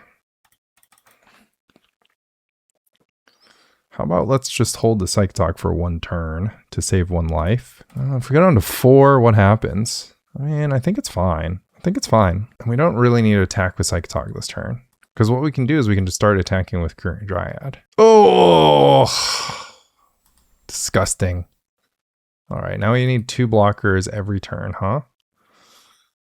Okay. Time to work. No! What a top deck. They don't play that many Curse Scrolls either. That's absolutely gross. Draw, step, Curse Scroll face. I attack with everything. Okay, well, let's get in 1 damage. I mean, well, I guess it's pretty messed up, but I can go Gush into AK into Fire Ice. Oh. I guess that makes sense. I can see that. Yeah, I can see that. Because it kind of cashes it in. And otherwise, it's like gaining them life. Yeah. All right. Bluffers? Oh. Spicy. Spicy, spicy. Okay. Okay. What do we need to do then? I think we still need to apply pressure. Interesting. I guess I didn't think about this. I guess it's fine. Oh, I guess they can curse scroll it. Wow. Spicy. All right. Well, I guess they're going to curse scroll it. Huh. Okay, I played that wrong. I couldn't attack with the Quirion Dryad. I didn't expect them to do the Vicious Factory. All right. So we're stuck in this spot now. What do we do? I guess we live with the consequences. Like I just fed a Quirion Dryad, whatever.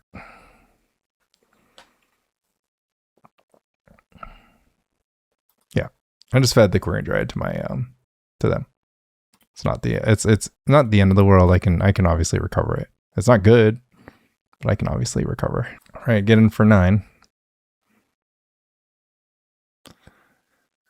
And Plowshares the Psychatog. You know what would be nice if I had a 3/3 Quirion Dryad in play? Jesus Christ. I think it matters a lot. Every single card, man. Okay. I mean, I would like 2 Psychatogs instead of 1. Also, what was their card? A swamp? Okay. Oh, that's why. Right. Okay. That's pretty good. They do it on their upkeep though.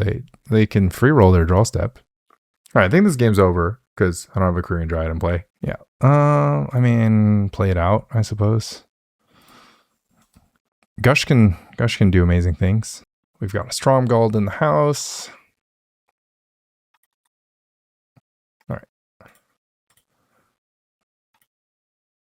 All right. Gosh, Stromgald as well. I think Stromgald's a human knight. Human knight with a wretch as a zombie cleric, and then they also have whatever. I don't know. Engineer play can pick something off, I think. Although every single other card is pretty playable here, so maybe I just don't. Yeah. Yep. All right. Let's try better. I mean, what? I got bailed out by the Pyroclasm, so that game was never mine to win, honestly. Okay. Battle it up. Well, can't keep these, unfortunately. Well, we did mulligan, so there you go. All right, what's happening here? Sword Splasher, Sleight of Hand, Disenchant. Pitch the Sleight of Hand? Pitch the Psychatog? Pitch the Gush? It's never Gush. I think it's Sleight of Hand. I need to be ready for anything, right? Oh, maybe it's just pitch the Gush. It's probably not pitch the Gush, though. Let's pitch the Plowshares. No, they had Hypnotic Spectre in game 1. All right, pitch the Gush. The island's not guaranteed, but if I do find the island, the Gush is quite good. Well, I think it's pitch the Gush. Like, I do need a 3rd land for Psychatog. I'm not going to put away the Psychatog. I will take a Dryad, though. It's going to make the game interesting here. Now I have 4 cards that I can just play. And I kind of have some answers. So they have to have like a hand. Oh, also remember they started out the last game with Writ Arena Therapy Duress.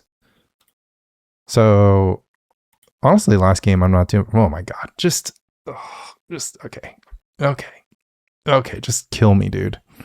Why are we still Tormod's crypting? Okay, I'll just. You have Withered Wretch in your deck. Like, I don't understand, man.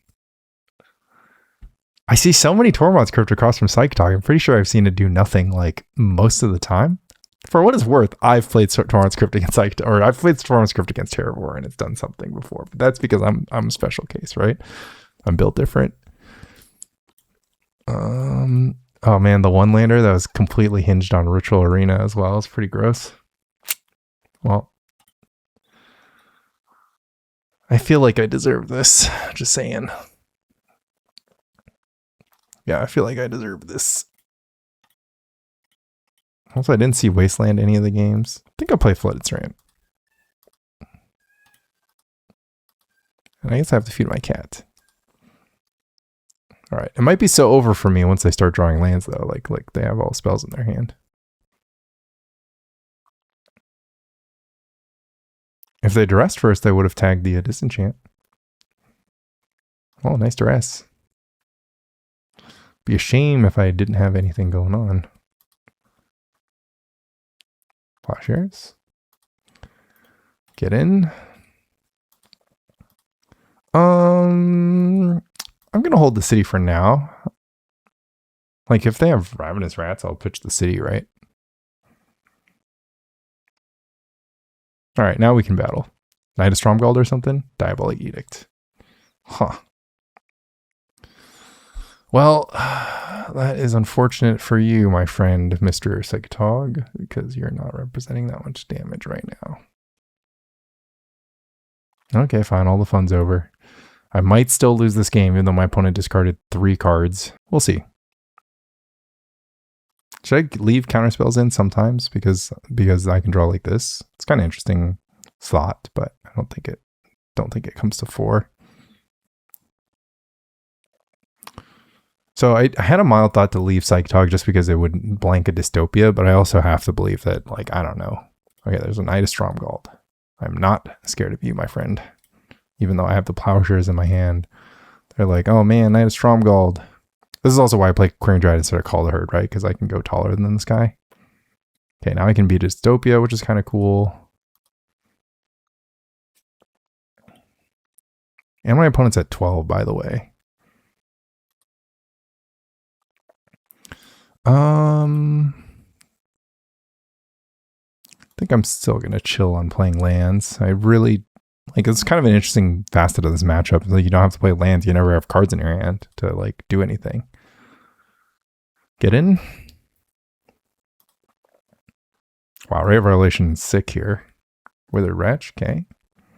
Plowing it now. Oh, they didn't even respond. Okay, well, GG. Now I'm in trouble if they have the Smother, though.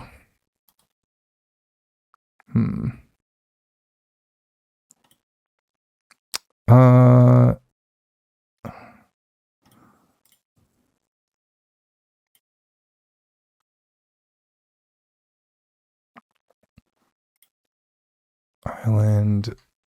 Fire your face and you're dead. Lol.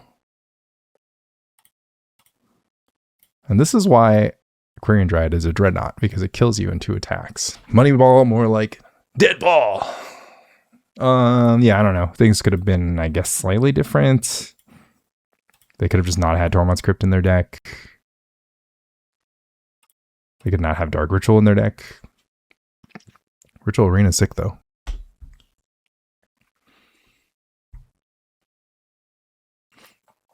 Oh, I forgot to hit record on this match. I won game 1. And I boarded in game 1. I put 2 Psychatogs in play. They tried to burn through my Psychatog, which was the deal game 1. And here I have 2 Hydroblast boarded in because I want to see if I can get away with playing fewer Hydroblast at Lobstercon. So if I can win this match, then whatever. But I have to scoop this match if I start winning, obviously. Or not obviously, but that's what's going to happen. So here, Pyroblast, roughly worth 2 damage to them. Still good. Counterspell doing nothing. I'm at 8. So I might need the Hydros to win. Lava Dart face. Really? Oh, I guess that gives them Threshold this turn, so that's kind of good. They're at 18. Don't have nearly enough material. Luckily they're at, so whatever. I'm 3 less. But now I get to hold up, hopefully, Counterspell for the rest of the game. Sleight of Hand, Brass or Plowshares. Ugh, Plowshares it is, I guess. Oh man, if I Plowshares this Jackal Pup, it's really not good. I have to hold it, right? The thing is, I'm just like Plowsharesing this Tog, so I kind of have to Plowshares this Jackal Pup. Like, this is definitely going to be a Plowshares my own Tog game, the way that's played out. Which also means I have to hold it for the rest of the game, which obviously is not good. But hopefully we'll find another island soon. Yeah, 2 face. All right, Fire Blast is lethal. Lock Fanatic is not. All right, so I'm at a virtual 3. Bolt is lethal. Pyroclasm is not worth here. Let's go ahead and AK. I really need an island. Quirion Dryad, not it. Okay, we're chilling. Grim. Rude. But understandable. All right. Deal 1 damage to myself. Face me. Grim's dead. I'm at virtual 2. I'll attack. They fetch. See if they go for it while I'm tapped. They should. They draw a land. They play the land. They don't bluff. Don't recommend not bluffing there. Sleight of Hand, looking for island, obviously. Counterspell or Pyroclasm. I guess I'll take Counterspell. Okay. What have I got? 3 plus or 9 plus 9 plus 3 is 12. Or I can fire them is 1, 2 plus 5 is 3.5. So if I fire them, they're at 14. Then I go 1, 2, 3, 4, 5 plus 8 cards plus 5 cards is 6. 5 plus 6. 1, 2, 3, 4, 5, 6, 7, 8, 9. This is not even close. But once I draw the Gush, or the island for the Gush, I win. They play mountain. Okay. Opt. Island. Kill them with Psychatog. All right. Let's concede this game. And see if we can win on the draw with or on the play with Hydroblast. 2 Hydroblasts. Get some good testing in. So we didn't draw Hydroblast. We just drew Psychatog, and we basically won doing that. This Fire Ice is that good. It's like we could play 3 Fire Ice main, and that would buy us our sideboard slot back. I guess, is Counterspell better than Disenchant? It's kind of better with this exact hand. Maybe. I think I have to bottom it because I have to use Counterspell as my creature answers. They're on the mold of 6. Also, I have double fetch land City of Brass instead of Gemstone Mine here, which I don't like to see. I beat their Pyroblast by just having a second Psychatog, which was kind of cool that last game. So I like to see that as well. Log Fanatic. All right. I don't think I can hold up Counterspell here. So I want Psychatog, and I guess I'm keeping all these cards. Oh no, I want Psychatog. I can choose to keep Sleight of Hand. I think we'll shuffle the Sleight of Hand because it's a little bit slow, and I wouldn't mind drawing some good stuff here. So we don't have an answer to this Mog Fanatic. Probably, I don't know. Yeah, this would have been a Hydroblast, so that would have definitely made a huge difference. Like I would have just blasted the Mog Fanatic and probably saved quite a few. If I get, I mean, okay, so I would have had 2 options. I could have waited 1 turn for this to get Pyroblast, or I could have just blasted the Mog Fanatic, and now I'm probably dead. So yeah, 4 Hydroblast, Sulfuric Vortex. I have the Disenchant. I don't love it. I have to play it through with Plains, but at least I have the Disenchant. All right, Gush. I don't even know if this is good. Oh, do we play Psychatog? We won't be able to play Psychatog for another quite a few turns if we don't. I don't know what I'm sliding in for. Oh, Pyro or Blast would be good, right? Another Gush. Well, that's not gonna. I mean, Yeah, I'm never... Well, I'll never say never. I'm at 10. Okay, I mean, I could survive for this Gush to kill them. The second Gush to kill them. But the problem is they get the Mog Fanatic chump block this turn. But I just need to deal 14. I might be able to. Phyrexian Furnace?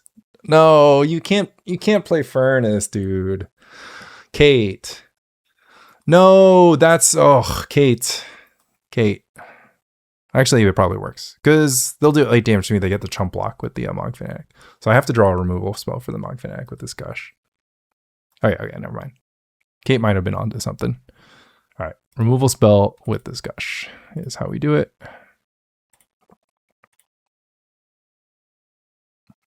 Sleight of Hand looks at one more card.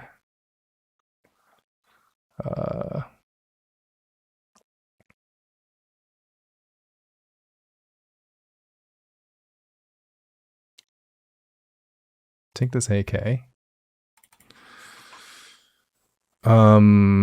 Okay, well, pass the turn.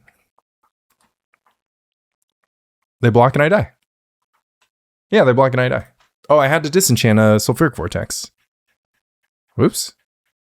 Okay, so I would have died to a burn spell. Oh wait, no, it was 1 down to 4. Yeah. I mean, they would have 2 looks at a burn spell. It's probably going to happen. All right, so this Counterspell not being a Hydroblast lost me the game. But I still count that as a win. I count that as a win if I had Hydroblast, right? So that's the test. I think we're going to dive right into this next one and just keep playing, keep testing. So this will be a long video.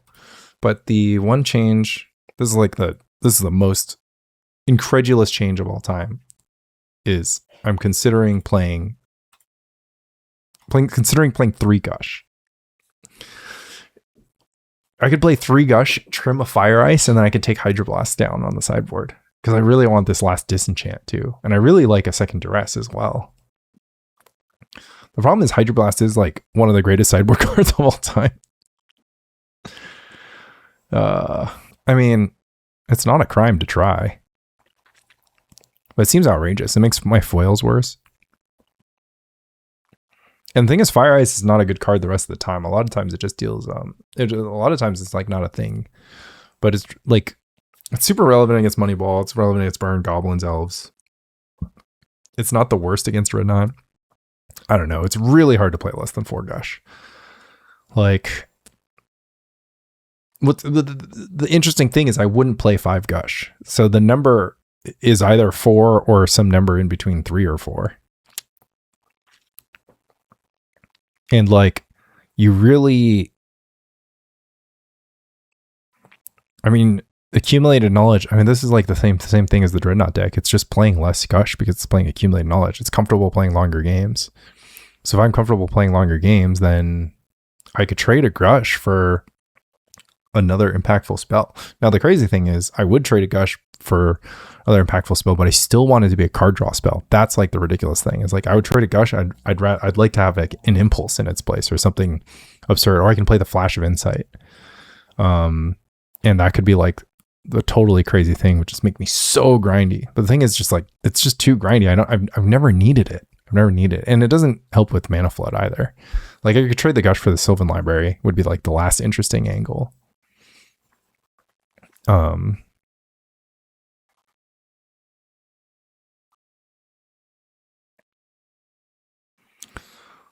Because if I have just Sylvan Library, it's kind of fine. If I have Gush and Sylvan Library, that's fine. And Gush Sylvan Library is better than Gush. But it's so weird. Like when I was playing with Sylvan, it like I tried it a lot and it didn't like, it wasn't blowing my mind. I thought it would be great and it was just fine. I think I'm going to trim 1 Hydroblast. I think I can get away with this, just 3. And what I could do is I could play 1 Duress main deck, but I don't know. And I could also do trim Gush, move the Ray of Revelation in, and then do the second Duress. But having this much card draw has been like really, really excellent. Like the card draw just pays into itself. So I think if anything, it's got to be the Sylvan Library. And that helps against Moneyball. It's worse against Burn though. I think, but I mean, it's a Sylvan Library. It's a Fire Ice. I mean, Fire Ice is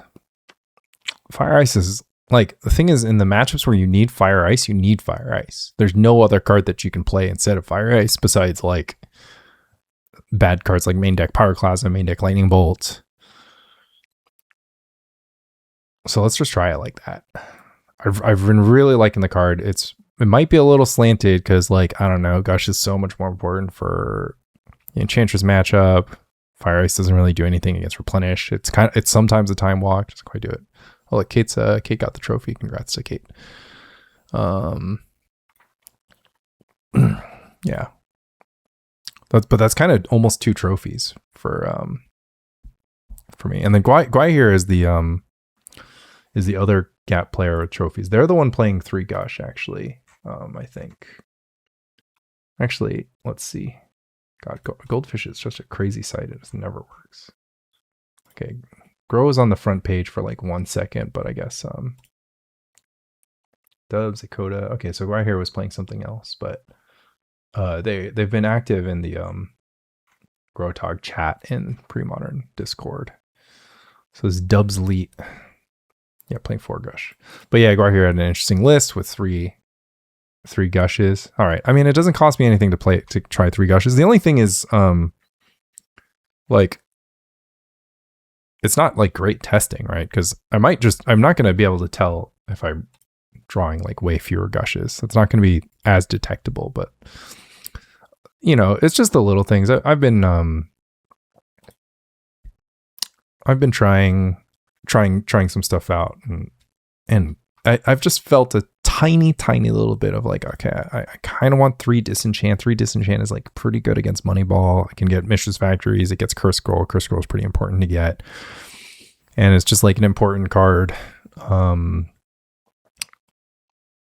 And then just 5 Disenchant effects is like really powerful in the enchantment based matchups. You just like really make sure they never get Survival of the Fittest going, never get Enchantress Presence going. And I think those things end up mattering often enough, like maybe more than Hydroblast will. The one thing is just that my Goblins matchup has just been really sketchy, and you want all 4 Hydroblasts. You want 5 Hydroblasts for Goblins and Burn, obviously.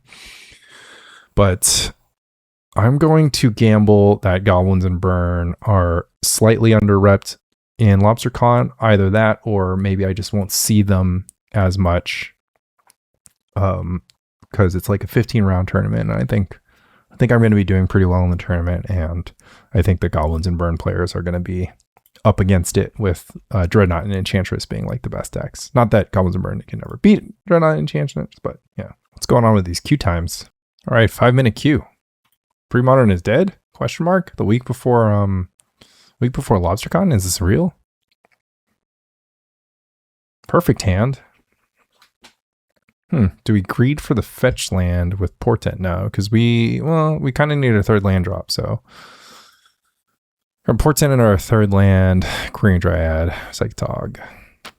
They can Weathered Wayfarer to their heart's content. Okay, we now we have the 3rd land, so we can go Sleight of Hand, just looking for, like, willing to settle for fetch land, sandbag into the Portent. I think Sleight of Hand is still better when we have a Quirion Dryad in play. The thing is, against Plains, I don't even know what I'm looking for. Gush? Well, it's always a fine answer. Would I trade Gush for 2 blanks against Plains? I'm not casting this Gush for 1, 2, 3, 4, 5 until turn 6. Turn 2, turn 3, turn 4. Okay. This might be a sign me up situation. I mean, yeah, if it's going to kill them. Like it might kill them, because by turn 4 I can go Sleight of Hand, AK Gush, attack. Like, so if they do literal nothing, they might just be dead before they can say we're at the god. I assume this is like some Terravore deck.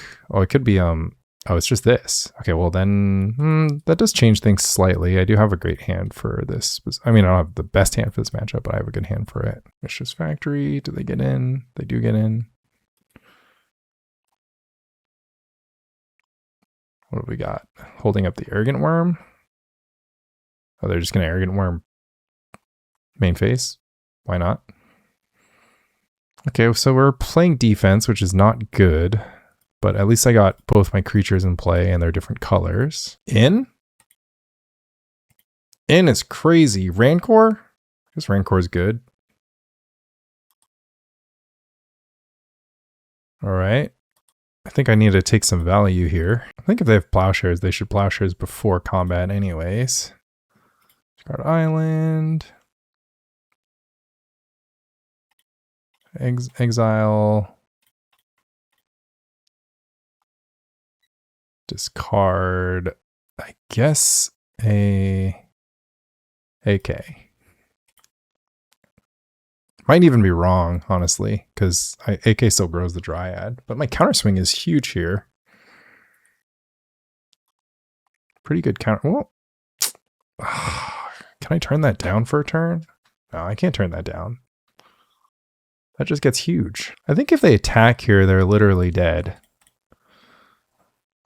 Also, I just have to send because eventually they're going to get glory going and that's not going to be good. Let's see what happens. Another dog. 3 cards in hand. How low can you go? I'm going to go 4 on that. Okay, we'll take 4. All right, can we counterpunch really hard here? I think we'll go Sleight of Hand. If we draw Plowshares, we're gonna Plowshares and just send the team. We might just send the team anyways. Foil AK? Whoa. Foil is enticing here, but I'm gonna play the island. AK is super good too, but AK is just so much drag. I mean, foil is kind of checkmate. It means I can't be Plowshared. It's kind of an interesting one. God, I don't know what to do. I literally don't know what to do. If they keep playing creatures or if they get protection at any point, I'm kind of in trouble. I have the Psychatog in play too. AK is going to be great there. Yeah, I don't need foil. I don't need foil. It does make me think that if I did Portent into foil, if I was open to the possibility of Portenting into foil. But no, we're just going to go Portent here. I guess I could Portent them and make sure they never draw Plowshares, actually. That's probably better. AK Counterspell? Oh my god. I don't know. I don't know, man. I mean,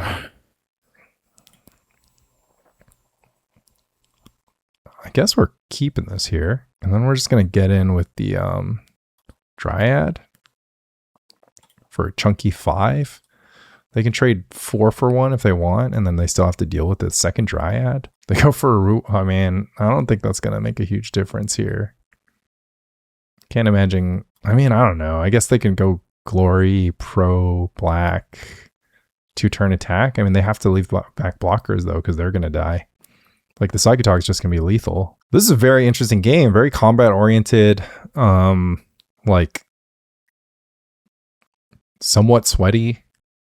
Well, not anymore. Not if they just do nothing. But I'm scared of, Plowshares and various techniques. All right. What should we do? I think let's pump up this Tog. Don't really have a plan to cast that many AKs, so I'm just going to do like this. And then now my Dryad is a bit scary here. Can I die on the crossback? They have 6, 7, 8, 9, 10, 11 damage, but they have to block the Psychatog. I mean, I guess I could leave these Dryads to block and just kill something. Because the thing is, I can't attack with one Dryad unless I attack with both Dryads, because they have enough damage on the crackback. 1, 2, 3, 4, 5, 9 plus an extra. So I think I have to send, force some blocking to happen. But they're not going to like survive. So they double block here, then they'll only have 6 damage. Yeah, I think that's the way.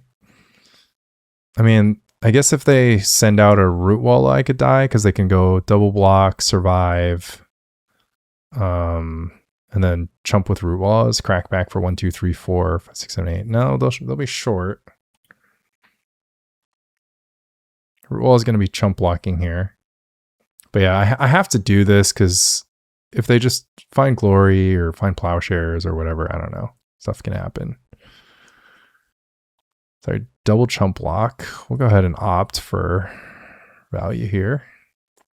So they're going to have what? They're going to have 6. Oh, what if they have Root Walla? 3, 7, 8, 9. Oh my God. And there's a Plowshares on top. Okay. Whoops. If they have another Root Walla, I'm dead. I don't know. I mean, I don't think I can't play around everything. No Root Walla, so I'm alive. So 6, 9. They're short. Gaia's Cradle. Rancor plus this is 8. That's not enough. Oh, they're gonna get in. They're gonna go for a Waxwayne, Curse Scroll. Waxwayne, Wax. Wow, Wax. Man, they have it. Okay. I mean, I think that's pretty good. I think that's pretty good. Down to the last card. Love to see it. All right. What do we like? We like Pyroclasm. I don't think they play Curse Scroll. They play Waxwayne and Rancor. I just Engineered Plague. Don't really want to play Foil. Don't really want to play Counterspell. Okay. I think I'm going to lose this matchup.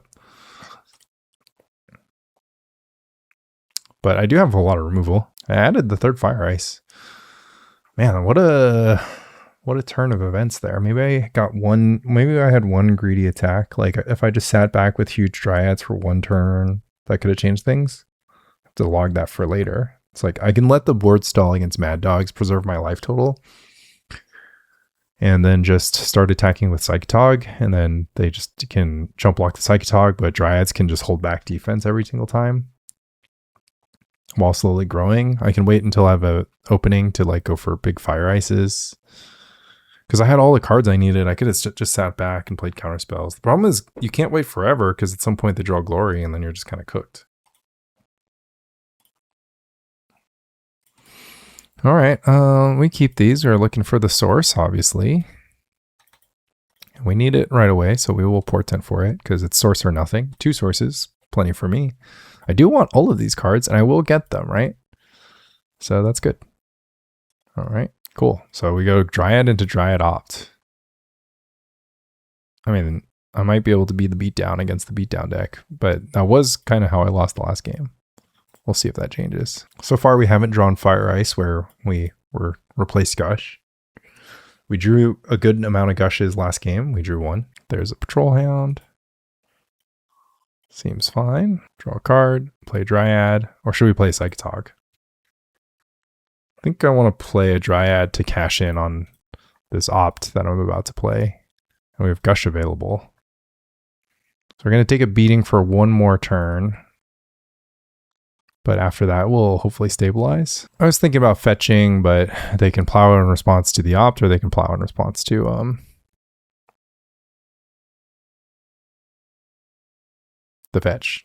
Either way, it doesn't matter. Rancor on the Patrol Hound, annoying.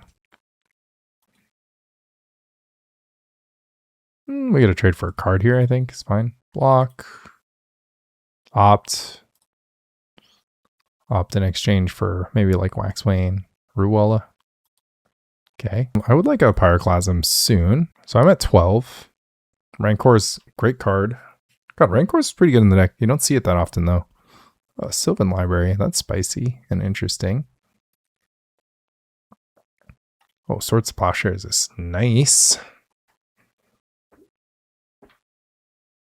Should we flip the switch?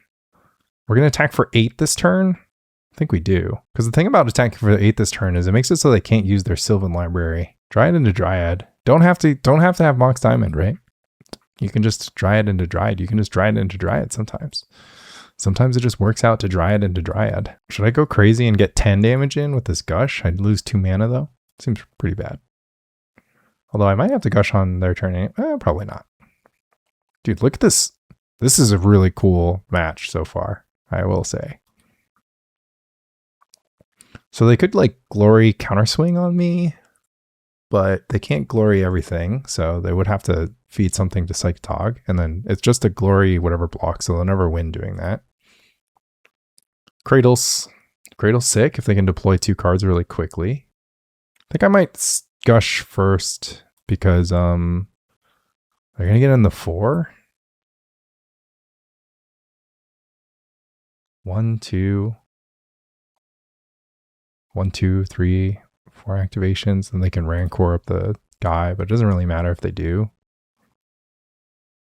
I think I could take 4 though. And then I have a lethal attack. I kind of have a lethal attack either way though. I think let's play more conservatively this time. We literally just talked about how like that last game, the only reason we lost was because of that situation. Also, we could just like pump our Psychatog once and see what happens. Like if they pass priority, we can just like let them lose the Patrol Hound. Let's see if they pass. Okay, they do give first strike. And it is via an Arrogant Worm. But luckily we are taller than Arrogant Worm right now. All right, let's pick up some islands. Oh, that's nice. What should I do here? Ice the Arrogant Worm and kill them, I think, is the play.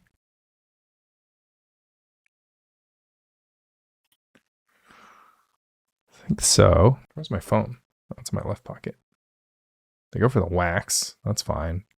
That's just like a life gain spell.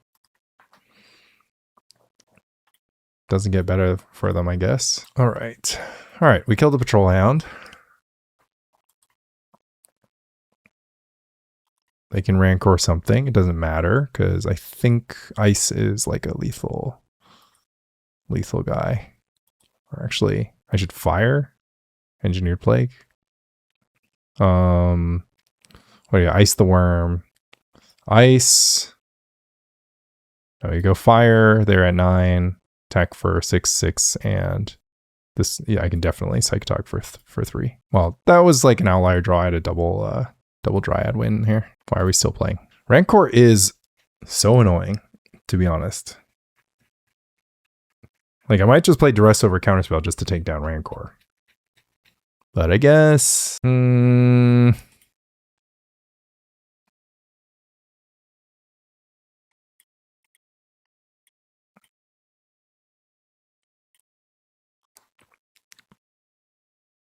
Counterspell sometimes takes down Arrogant Worm. I mean, Engineered Plague is also kind of like whatever, but it kind of comes into play when they have like a bunch of dumb chump blocker little guys. And also kind of teams up with my Fire Ice. Really wish I could play 2 Duress, honestly. Let's just do it. Let's just do it and learn if it's good. I think a lot of the time I'm going to Duress and they're going to have like nothing. Actually, Duress is really bad. Their deck is all creatures.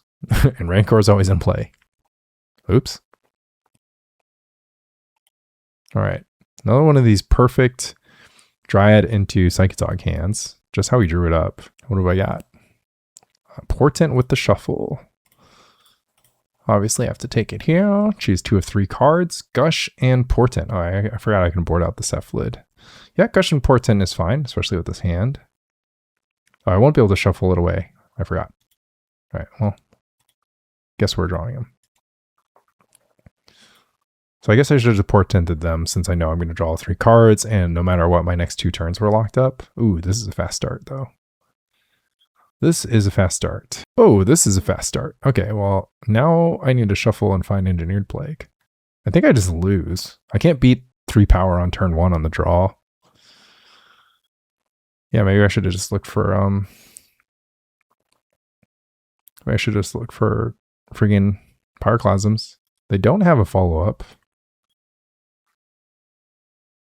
God, are we in a Gemstone Mine here? Gemstone Mine 2 counters down? I think we might, because it's going to go to Gemstone Mine Island. This probably gets plowed based on how their start is played out, but at least Psychatog kind of holds the fort. If I get wastelanded, it's pretty devastating. And they're mana screwed. Oh, they found it. Ugh, this does not look good. All right, let us find a freaking Pyroclasm ASAP, please. Maybe it was wrong to try to save the life with Gemstone Mine, but I felt like if I go City of Brass, it's guaranteed to deal 2 damage to me, which did not look good. Rancor would be a huge pain right now, but at least I can delete this Wild Mongrel. Swords of Plowshares. You shouldn't have. Just for me. All right, well, double Plowshares, 3 power is pretty good.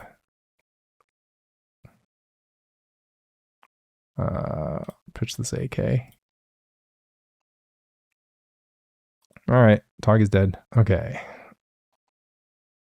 One time dealer, make it count. Has to be Pyroclasm. It's not. Swords of Plowshares as a constellation.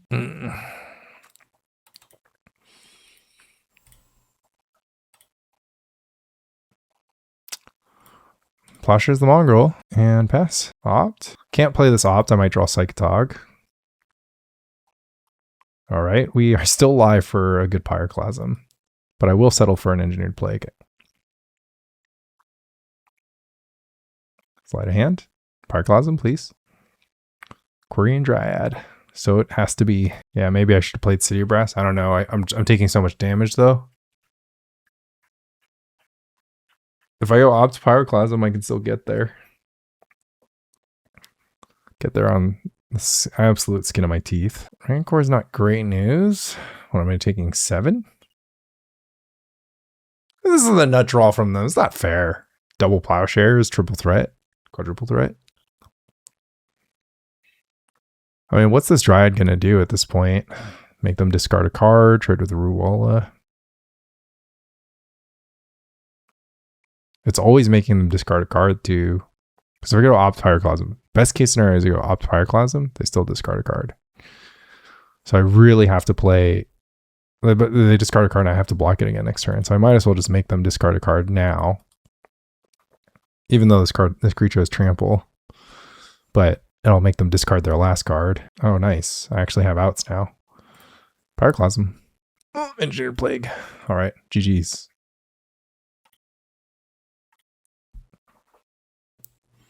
All right, we're jumping back in with our experimental sideboard here.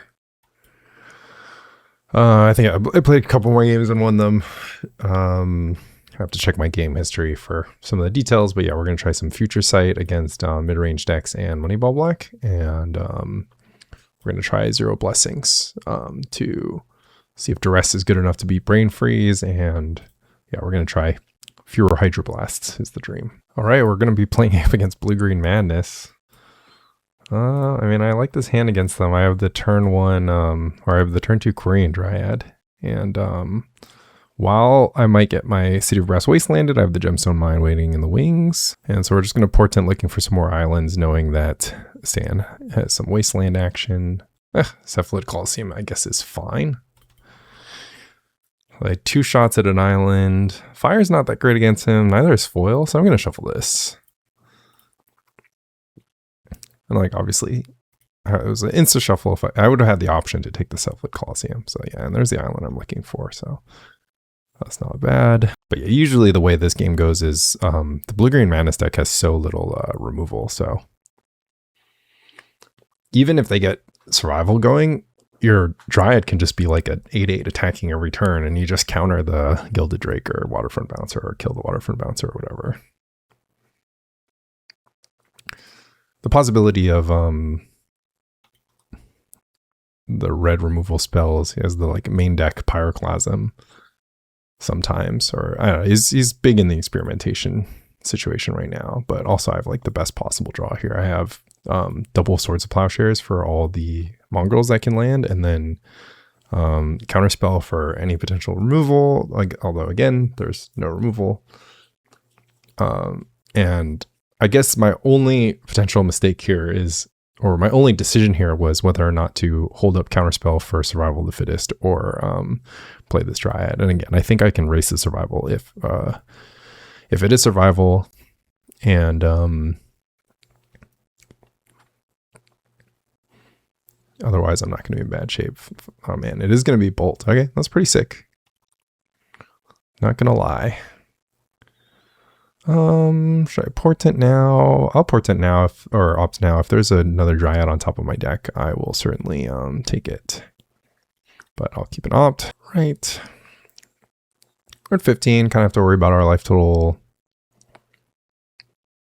But keep drawing cards. It's generally the way to go. Mongrel. Red open. I think I'm just going to Counterspell this for mana efficiency's sake.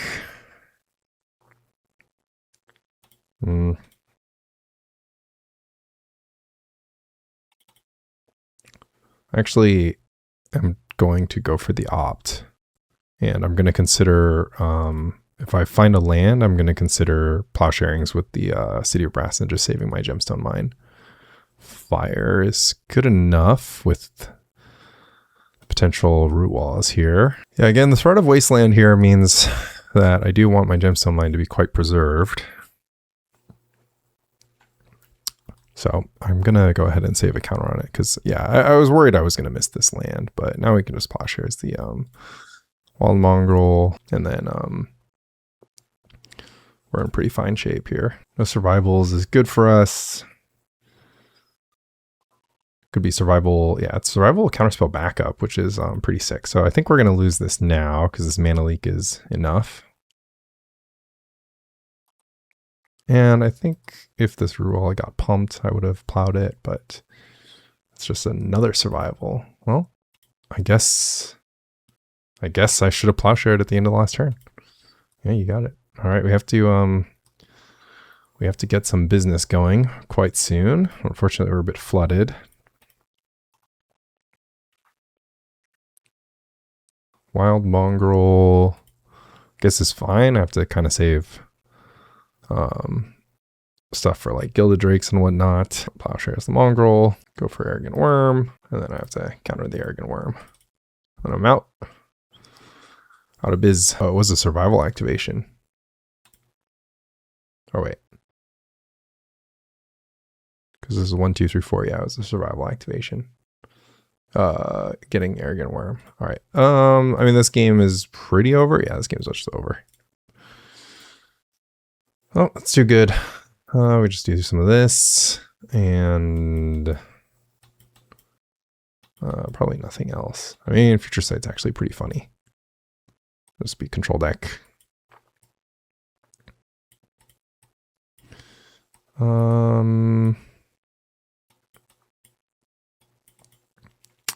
Yeah, seems okay.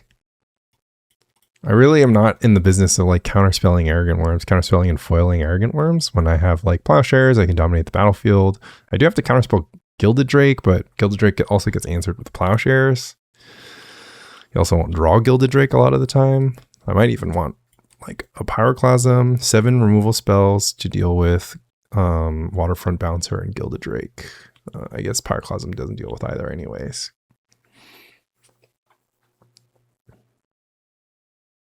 And this is just a draw Plowshares game, I think.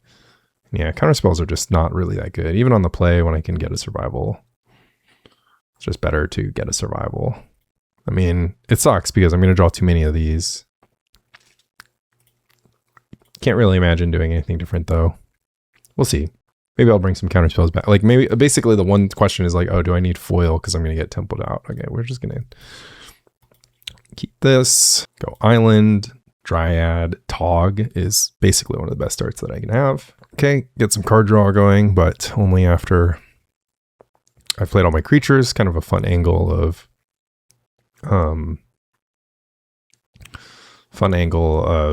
this deck is like I don't have to play my card draw before my creatures. Turn 2 Mongrel. Seems okay. I guess I should have played the fetch. Oh no, I have a Portent in my hand. That's no reason. Although, well, 2 Psychatog seems kind of fine. Careful study. Get the squeeze going.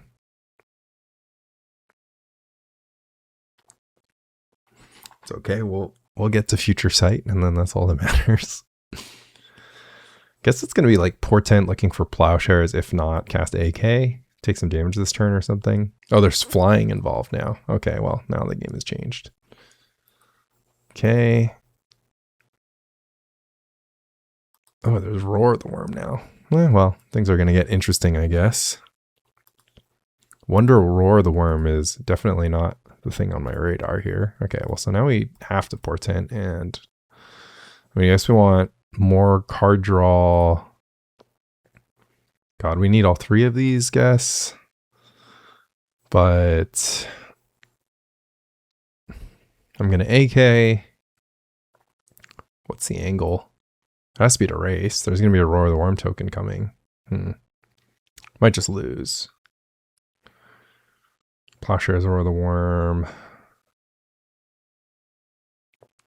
Getting attack for 3 every turn. Or I guess I can have all 3 if I want. So I can go AK, then I can go Dryad, Portent, and then try to race. Even though there's a lot coming. I mean, he could miss his 4th land drop. So I guess it's fine. I mean, he also has to like draw no more creatures, which is a challenge. Fading that is pretty annoying here. Arrogant Worm is the answer. Take 4, draw a card. Draw Gemstone Mine. So we're gonna go Quirion Dryad, Portent, and hope to draw Plowshares, I suppose. And obviously Gush wouldn't hurt. Seal of Cleansing. Okay, at least I get to shuffle away the Seal of Cleansing. But I am on 2 attacks right now, which is less than ideal. I might have to rip this AK for speed. We'll see if the block comes in. Block would just be incorrect though. Okay, so deal the 1 here, and then we have to ice the Roar the Worm token, I believe, in order to make things interesting. Well, I guess we can ice anything. So there's the Roar the Worm. In for 7.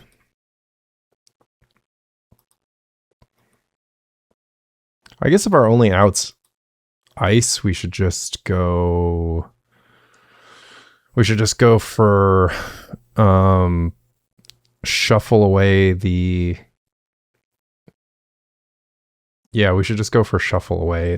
Seal of Cleansing and then Portent and then shuffle again if we miss. So we'll shuffle the Seal.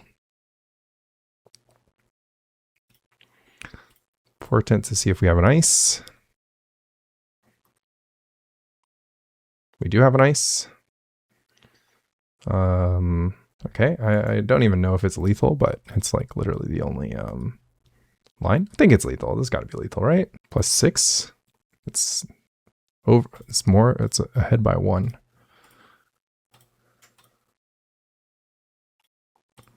It's pretty sick. All right. Jeez. What am I supposed to do? Roar the Worm is pretty sick. It's definitely making things hard.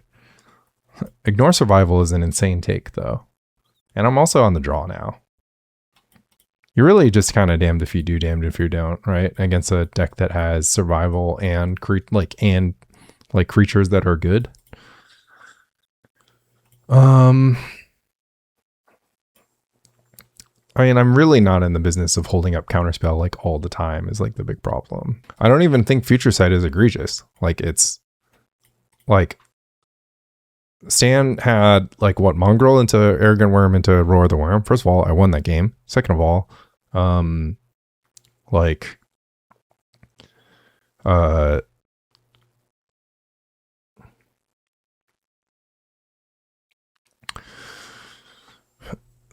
this can be a grindy one. Future Sight will just win if I like get any stabilization. I mean, Counterspell's good when, except for like the ceiling is it just trades for a creature. I mean, I guess the other answer is I could trade away this portion of my grind. Doesn't seem ideal. I also just want to test to see if Future Sight is good in these situations. Like if I find out that it's good, that's more important than like never testing at all. So the big question is if I just want Counterspell at all.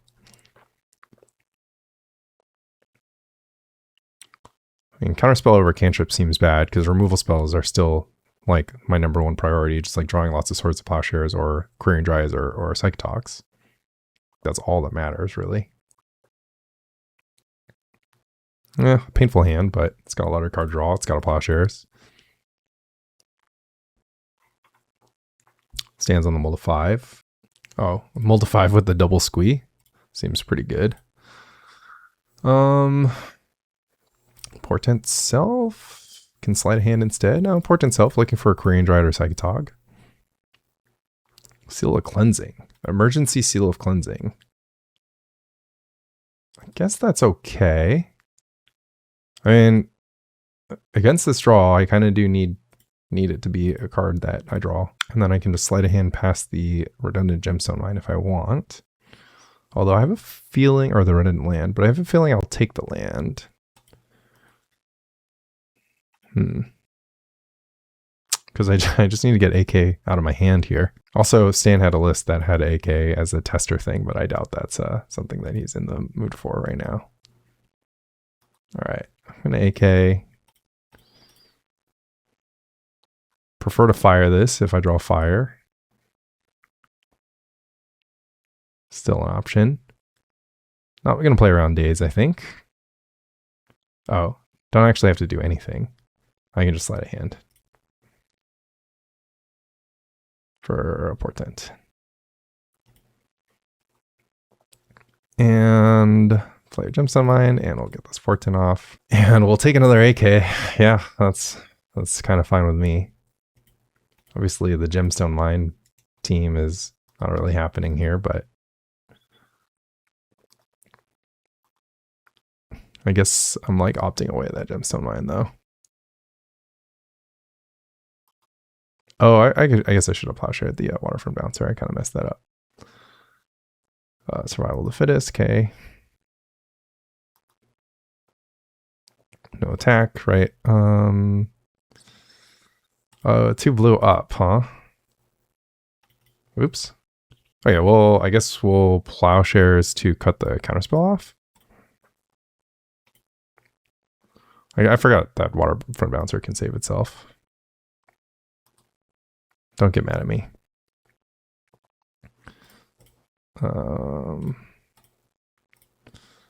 Seal of Cleansing, kind of a funny outcome there.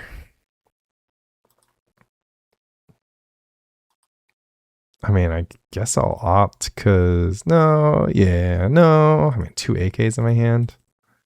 Oh, wait, I'm not opting because my top card is Gush. I ordered my Portent incorrectly. Another survival. Well, I guess I'm looking for my next removal spell. I mean, I could top this island and then my Gush is live. I think that's okay. Ending the turn with like 3 lands in play is like not my favorite, but well, yeah, I mean the survival is a problem. Maybe Stan's just like not playing counterspells in this version. Should be kind of funny. All right, so the bigger problem is I'm going to hand size. But okay, let's think about this for 1 second. Why don't we just fire this guy and let him draw 1 card? It's just 1 card. How bad could it be? It could be counterspell, in which case it would be bad. But also, actually, well, yeah. So we had to maybe when we drew the Psychatog, we actually changed to Plowshares Guy play Psychatog because Psychatog's lethal. Kind of forgot that. Yeah, okay. Sometimes you got to remember to try to kill your opponent. I got way too tunnel visioned on the thing, and then also I probably shouldn't have taken the island for the Gush because I was like, I'm always going to draw an island with my AK for 3. So this is going to be kind of like the most embarrassing game that ever happened, I think. Like a game I absolutely should have won, but just didn't, chose not to. So like imagine a non-summoning 6 Psychatog in play. I guess he just gets a Gilded Drake, but then that's like doesn't even solve the problem because he gets a Gilded Drake, and then I'm like, okay, and then what? We just play another Psychatog, Looter. Looter's pretty good. Makes me wish I had Fire Ice. Plains, not gonna play the Plains. This game is going to end soon, and I can't also. Maybe I should have gone for removal this turn. Okay, whatever. I'm sort of not playing. It's a little bit embarrassing. I mean, this is going to eat all its mana, but the Merfolk Looter also means... Oh, that's interesting. Goes for Bouncer. It doesn't have Drake. Has Natural Drake. Plow the Bouncer. Plow the Bouncer, play second Psychatog. Alternatively, if he goes for Gilded Drake, Anger. I guess I made a mistake. Guess he could have like gotten the Anger and then looted it. Well, it's pretty cool. Green and red, the red splash is pretty sexy if you ask me. Root Wall makes sense. All right. I am once again in the same or similar spot. Guess we'll just have to play it as it lies. Plowshares the Bouncer, get my Tog bounced. Try to play double Tog. Have to play double Tog. He drew in a forest this time around too, which is a problem. Goes for the self-target here. All right, so now I do have outs for fire once again to be the difference maker here. So yeah, let's try to make that happen, I guess. Double Plowshares is now on the table. Is there any reason not to fetch to thin? Because I might not draw, because if I fetch to thin, I could go Gush, and then I could like, I can't really think of it. Let's fetch to thin. Technically, we also don't have to win the game on this turn, but it certainly doesn't help that there's an Anger in the. I don't think we're winning the game with this Anger actually. So, and this Waterfront Bouncer. There's the Seal of Cleansing we needed. All right, we're gonna Portent, Fire, AK for 4, Opt, AK for 4. So it's 2 free looks versus 2 free looks. We played a land already. Do we have enough? 17 damage. Plowshares, so we need to do 19 damage. So we have 14 here. So it's 7 plus 7 plus 11 is 1 short. 7 plus 11 is 18. So no, it's Xaxes. So we can, oh no, but the Plowshares go to the graveyard. So I think it's AK for 4 and then assess. It could be play second Psychatog. What if it's play second Psychatog and then next turn we worry about next turn? Next turn you can just like get as many root walls as he wants though. Oh, I forgot AK for 4 goes 1 deeper than I thought because I would opt bottom something and then cast AK. Okay. Man, the intricacies of this match were definitely a little mind-boggling here. But I have to like assume that he would have had enough chump blockers after all the dust had settled. So it's not like my favorite spot to be in. Oh wait, I can just seal the survival though. All right. And we fucked up because we could have had a Plains in play instead of that Gemstone Mine, and then things would have been different. Okay. Lots of punts this game.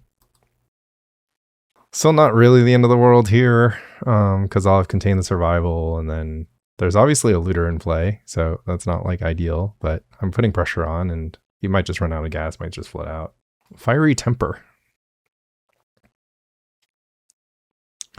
Love to see Fiery Temper in the pre-modern streets here. All right, I've been chosen as the target. Instead of trying to draw another creature with Squee, which I think is kind of, I don't know, it's interesting, surprising. Maybe I'm going to die or something. All right, I guess we're going to pitch Psychatog and Island. We're looting. Is that the third survival of the fittest? Seems kind of unfair. especially because I didn't get a Ray of Revelation for my troubles. I did now, but it's too late. So we go Waterfront Bouncer, bounce the Gilded Drake. Anyways, my disappearing lands was part of the problem. Okay, so lots to learn from that, but not a huge deal. All right, I've been doing more testing, on and off record. So this is probably jumping around. You're going to see the list change and stuff, but this is pretty close to the final list. This is feeling really excellent. The last thing is just basically what the 20th land is and what this sideboard slot can be. It could be a future sight, could be a Ray of Revelation.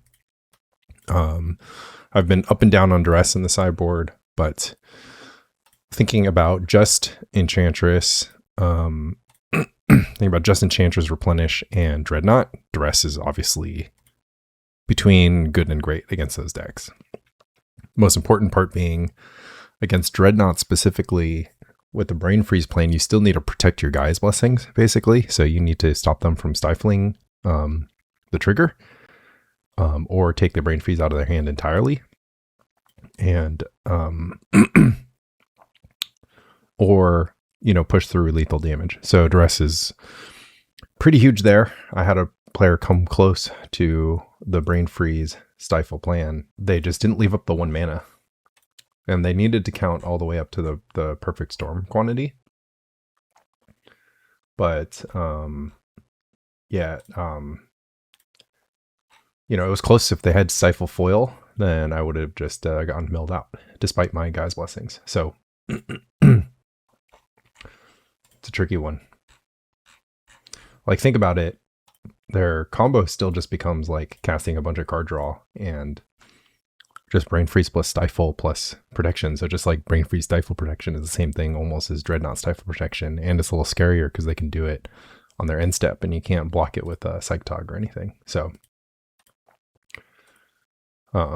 just because you have Gaia's Blessing doesn't mean it's free against Brain Freeze necessarily.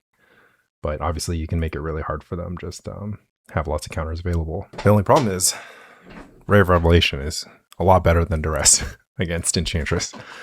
It might even be good enough against, or like it might even be close against Replenish. Like Revelation is still a great card against Replenish. So really hard to find the spot for that second copy of Duress. Probably thinking 2 Ray of Revelation. And then I don't think I can run 2 versus 3 Seal Cleansing. Seal Cleansing also just a great innovation. I think Nacho brought it up in the Grotog subthread, and I've thought about it. Makes a ton of sense. It's kind of a great card. All right, this is a close one, but I think Portent into either Counterspell or Quirion Dryad is going to be enough. Or it's not going to matter because I'll get bowled over. All right, couple lands. Do I want a cantrip? Guess I'll decide later. I do kind of want a cantrip considering my hand has 2 Quirion Dryads in it. So it's like likely going to be the thing, like if they go for survival here, because yeah, this just looks like this looks like a survival deck. So against survival, I do think Dryad into Dryad cantrip is the way to go. Just put on some pressure as fast as we can. I can't really afford to hold up Counterspell the rest of the game. Although obviously this fast Trade Wind Rider is not my favorite, but we will keep going as if nothing has changed. Obviously Trade Wind Rider is a problem, but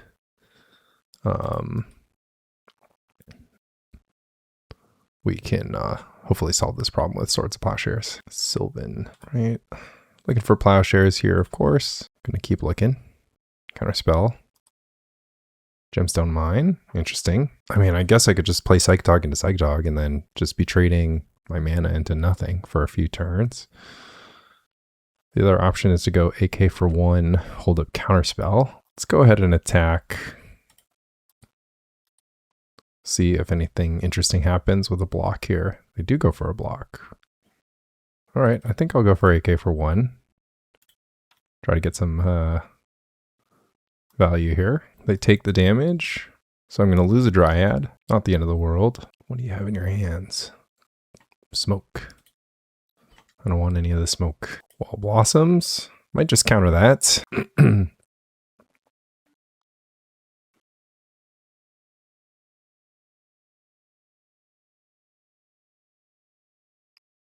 3 mana for a morph. Main deck name, Deco Vigilante, no doubt. All right, there's the Plowshares.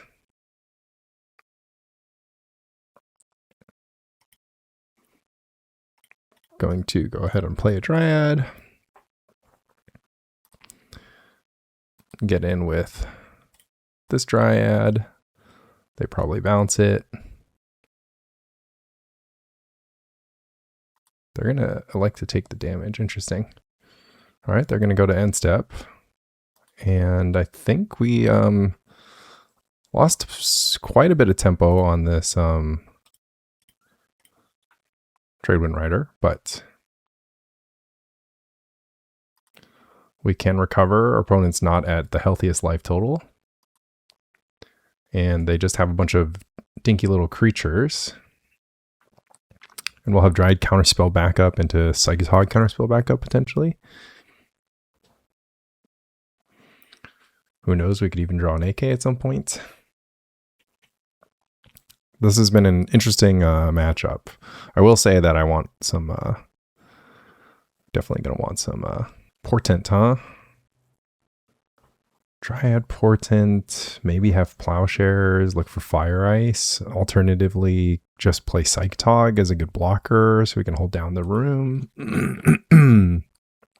I think Dryad Portent is a little bit stronger. I know I won't have Counterspell, but they look like they're out of stuff to do. Yeah, that's pretty good, I think. So I guess we're gonna take some damage, but we have like the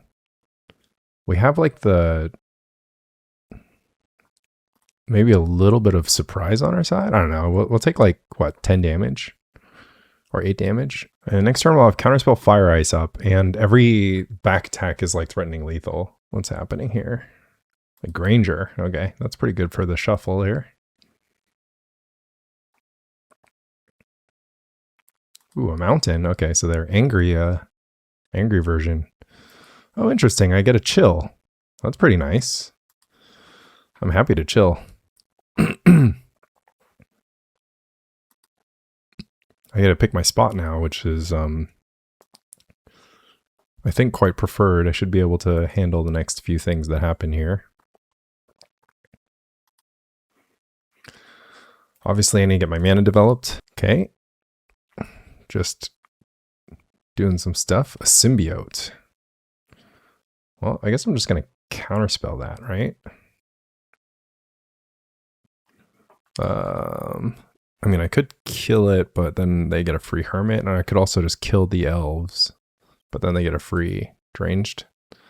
So I think it's a counterspell here. So this is a weird one. I kind of want to get a Psychatog onto the battlefield, because what I'd really like is to have 3 lethal attackers every turn.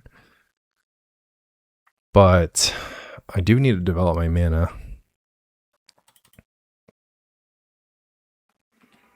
So I think for this turn, I'm going to AK, look for the land. Get these AKs out of my hand. Just get some stuff happening. Sleight of Hand, huh? I think holding up Fire Ice is fine. Might be time to attack though. Start grinding them down. 1, 2, 3, 4, 5, 6, 7, 8, 9. So they can technically put 9 toughness in front of a Dryad, so they could like kill one if they wanted to. But I do have the element of surprise here. I might chill. I think I'm gonna chill. I'm gonna Sleight of Hand. Look for some action. Counterspell's good. I think I can pretty safely lose my Gemstone Mines to counterspell something if it's important. Obviously, this is where you really need the wonder, but we're not going to get too caught up with wondering what would happen if we had wonder. Yeah, this is why we held up Counterspell. I mean, I do pretty much have to counter this, right? Couldn't really rely on them just not having stuff for a bunch of turns. 5-color land here, City of Brass, and a foil to boot. Okay, now we can start attacking because they can't put enough toughness in front of these Dryads. All right, we're just going to Chumpy McChumpersons, which makes sense. Pretty interesting run out this game. I had to counter quite a few spells, which is unusual for this kind of matchup. All right, what have we got? A Trade Wind. Does the Trade Wind matter? Probably. They do have a lot of creatures in play. Should I get rid of this Plains? I think so. I think I want the 3 remaining cards. Let's see what kind of attack they muster here. Just a little attack, just a little poke. Oh, interesting, like a full send here. All right, so they can untap a creature if they want, but I still think I should kill this Wall of Roots, because then if I draw a kill spell, then they're dead. I guess they're probably going to remember to untap with Ranger here, and then if they have to, they can untap with Ranger again. So I should have killed Ranger and won if I wanted to go for the kill spell line. Yeah, that was a mistake. I also needed the Plains. Okay. Go for a Psychatog.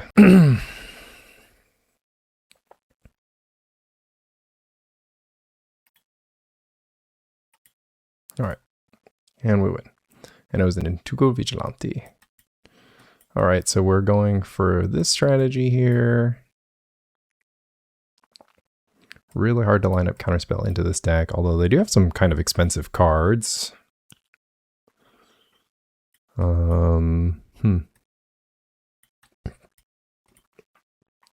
This is just the deal, though.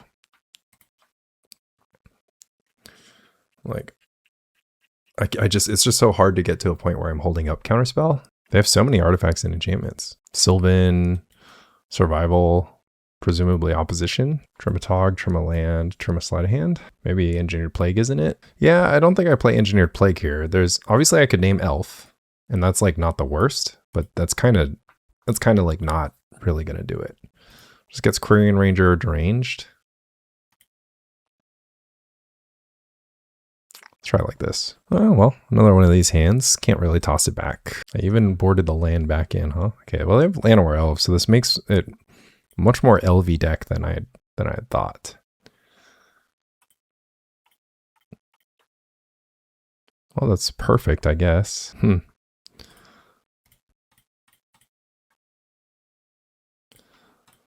Interesting. I might have even plowshared the elf there. Well, Roots. Dryad. I don't think I'm plowsharing Roots, though. Well, I'm definitely not anymore. All right, what do we do here? Well, I think we just play Psychatog. I mean, there's like concerns that they'll get Trade Wind, or I guess there's no concerns. I have everything covered except for another Survival. And like, we need to start building our offense here. Let's try to hit our land drop.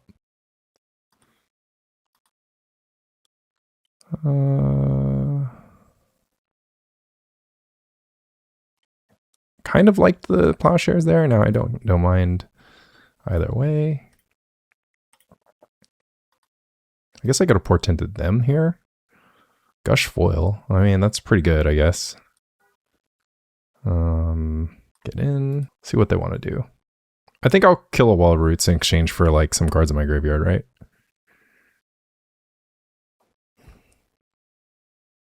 Like I like Plowshares, Elves, kill a Wall of Roots, because I just need to discard like one card to do that. And then they just have no mana, or I can Plowshares a Wall of Roots. It's even better. Yeah, and I'll just pitch the Psychatog here. And they should just be dead, basically. Blue. Gilded Drake. It's going to be a Gush foil for me, dog.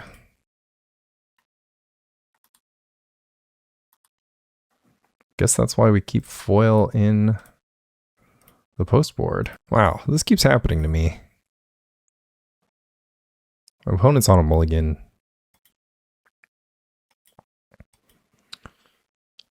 Yeah, this is a fine spot still.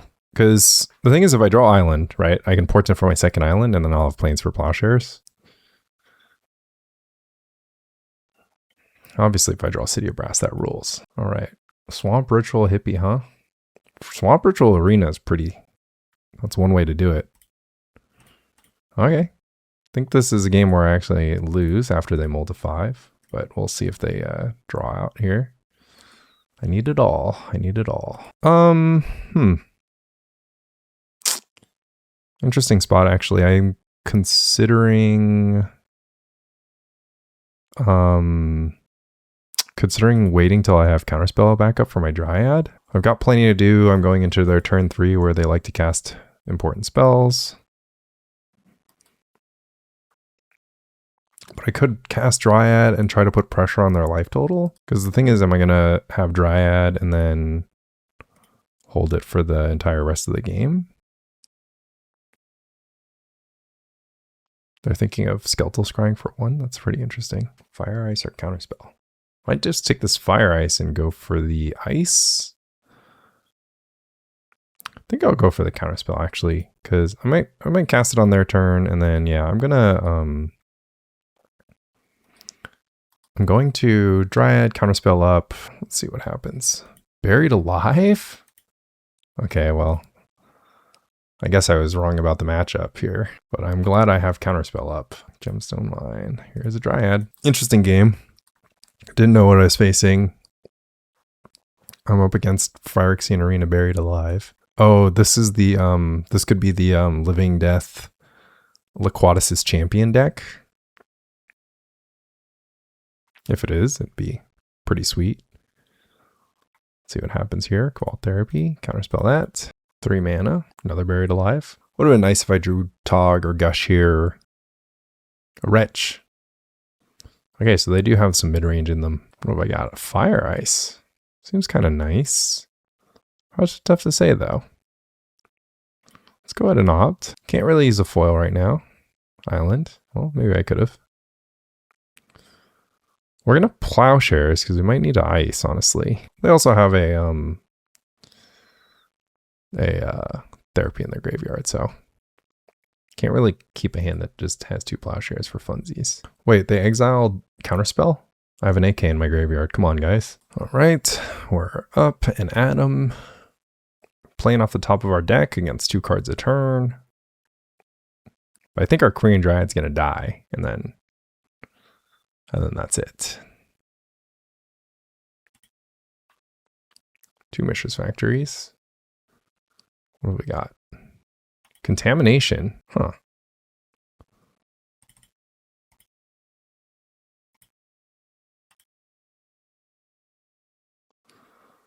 I feel like somebody just messaged me about contamination earlier. Psychatog. 1 turn too late. All right, I have a 5/5 Quirion Dryad. And they have contamination. They might just die to it. They have to make this, they have to stand up this Mishra's Factory to feed it at least twice, and they also have to play Nether Spirit pretty soon, and then yeah, they might just die to it. Okay, so this is the Squeak Contamination version. Okay, so they pitch their hand, I lose my Dryad, they lose 2 zombie tokens. On the upside, they pitch their hand, but I can also make it really hard for them to race. Pitch their hand, 2 zombie tokens, die. I don't know how many zombie tokens per turn they can make. They're going to lose 1 per turn. Alternately, they can't really attack for a while. I'm trying to stall them for 7 turns.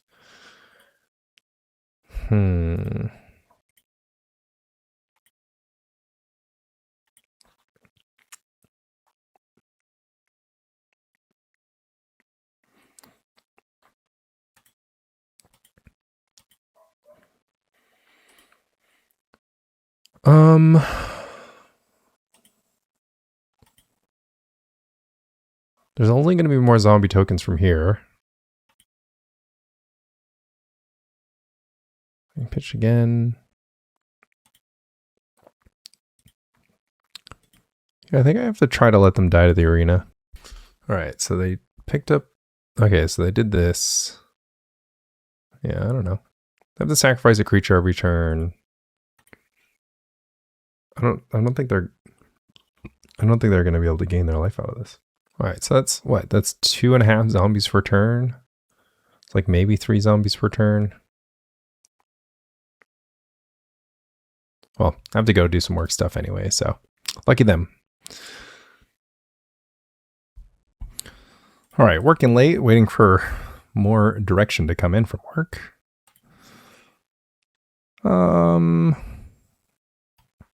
Birds of Paradise Forest, huh? Well, I will take a Quirion Dryad against this start. I'll take a Fire Ice too. Play more 1/1s. Please? God, Fire Ice is so good. Should I just play 4 Fire Ice? I mean, if you really want to win game 1 against Burn. Oh my god. Mana Screw? Oh, Madness? Even better. They're playing my list too, or like they're playing something at least inspired by my list, because I'm the Birds of Paradise in my Madness deck guy. Okay, well, I'm afraid that knowing that you're mana screwed means that I'm plowing this bird. Yep. A little bit of a rug pull game. Oh my god. Play more birds. Probably not, right? Surely I'm not so lucky. Well, I'm lucky in the sense that they're not going to play anything. That's pretty good. I guess I could have drawn Portent off the Sleight of Hand. Wow. Okay. Soon to be over game. We're just going to do this over and over again. They will wonder. I guess we'll cast some spells. All right, this will do it. Look at all this damage I dealt to myself. I did 11 damage to myself with City Brass. All right, I'm just going to assume that they're doing...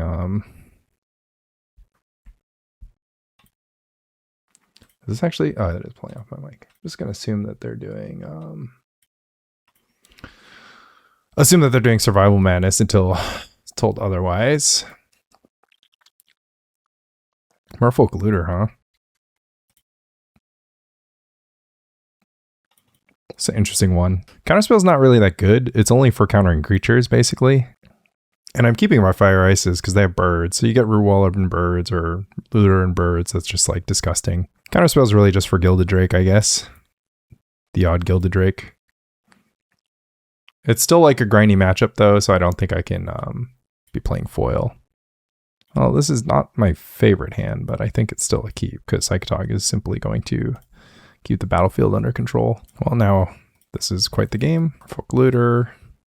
Well, we'll take that. Can even cast it for free. I think we're going to play the City of Brass though. Oh, Squee value. It's pretty good. Dog value. Interesting. Dog versus Tog. Well, we still have to fight this Looter, unfortunately. So many lands in our hand, but we do have to keep playing them out, I'm pretty sure, because once we do draw cantrips, we want to start playing them. Makes me want to take this out of the deck, honestly. But it's probably okay, because half the time I'm not going to be flooded. Some of the time I'm going to pick up an island and set up my foils. Another Looter. I think it's over now. No Looter answers. Flooding out. There's the survival. We got a problem. We got a solution. Right. Do we want to trade Dryad for my opponent's entire hand? I think we do. If I was my opponent, I might even do it. Because, well, I have to attack because they have Wonder in their deck.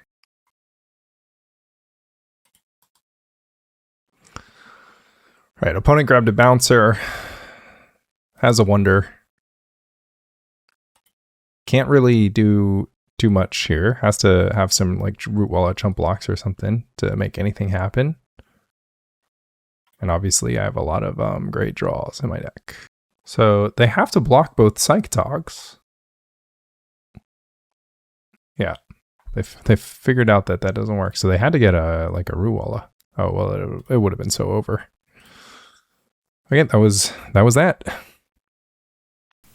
That is the conclusion of the Lobstercon testing that I recorded. My list ended up looking really similar to that, but I will tell you all about the tournament and my thoughts and reflections on it in a future video. So thanks for tuning in, and see you next time.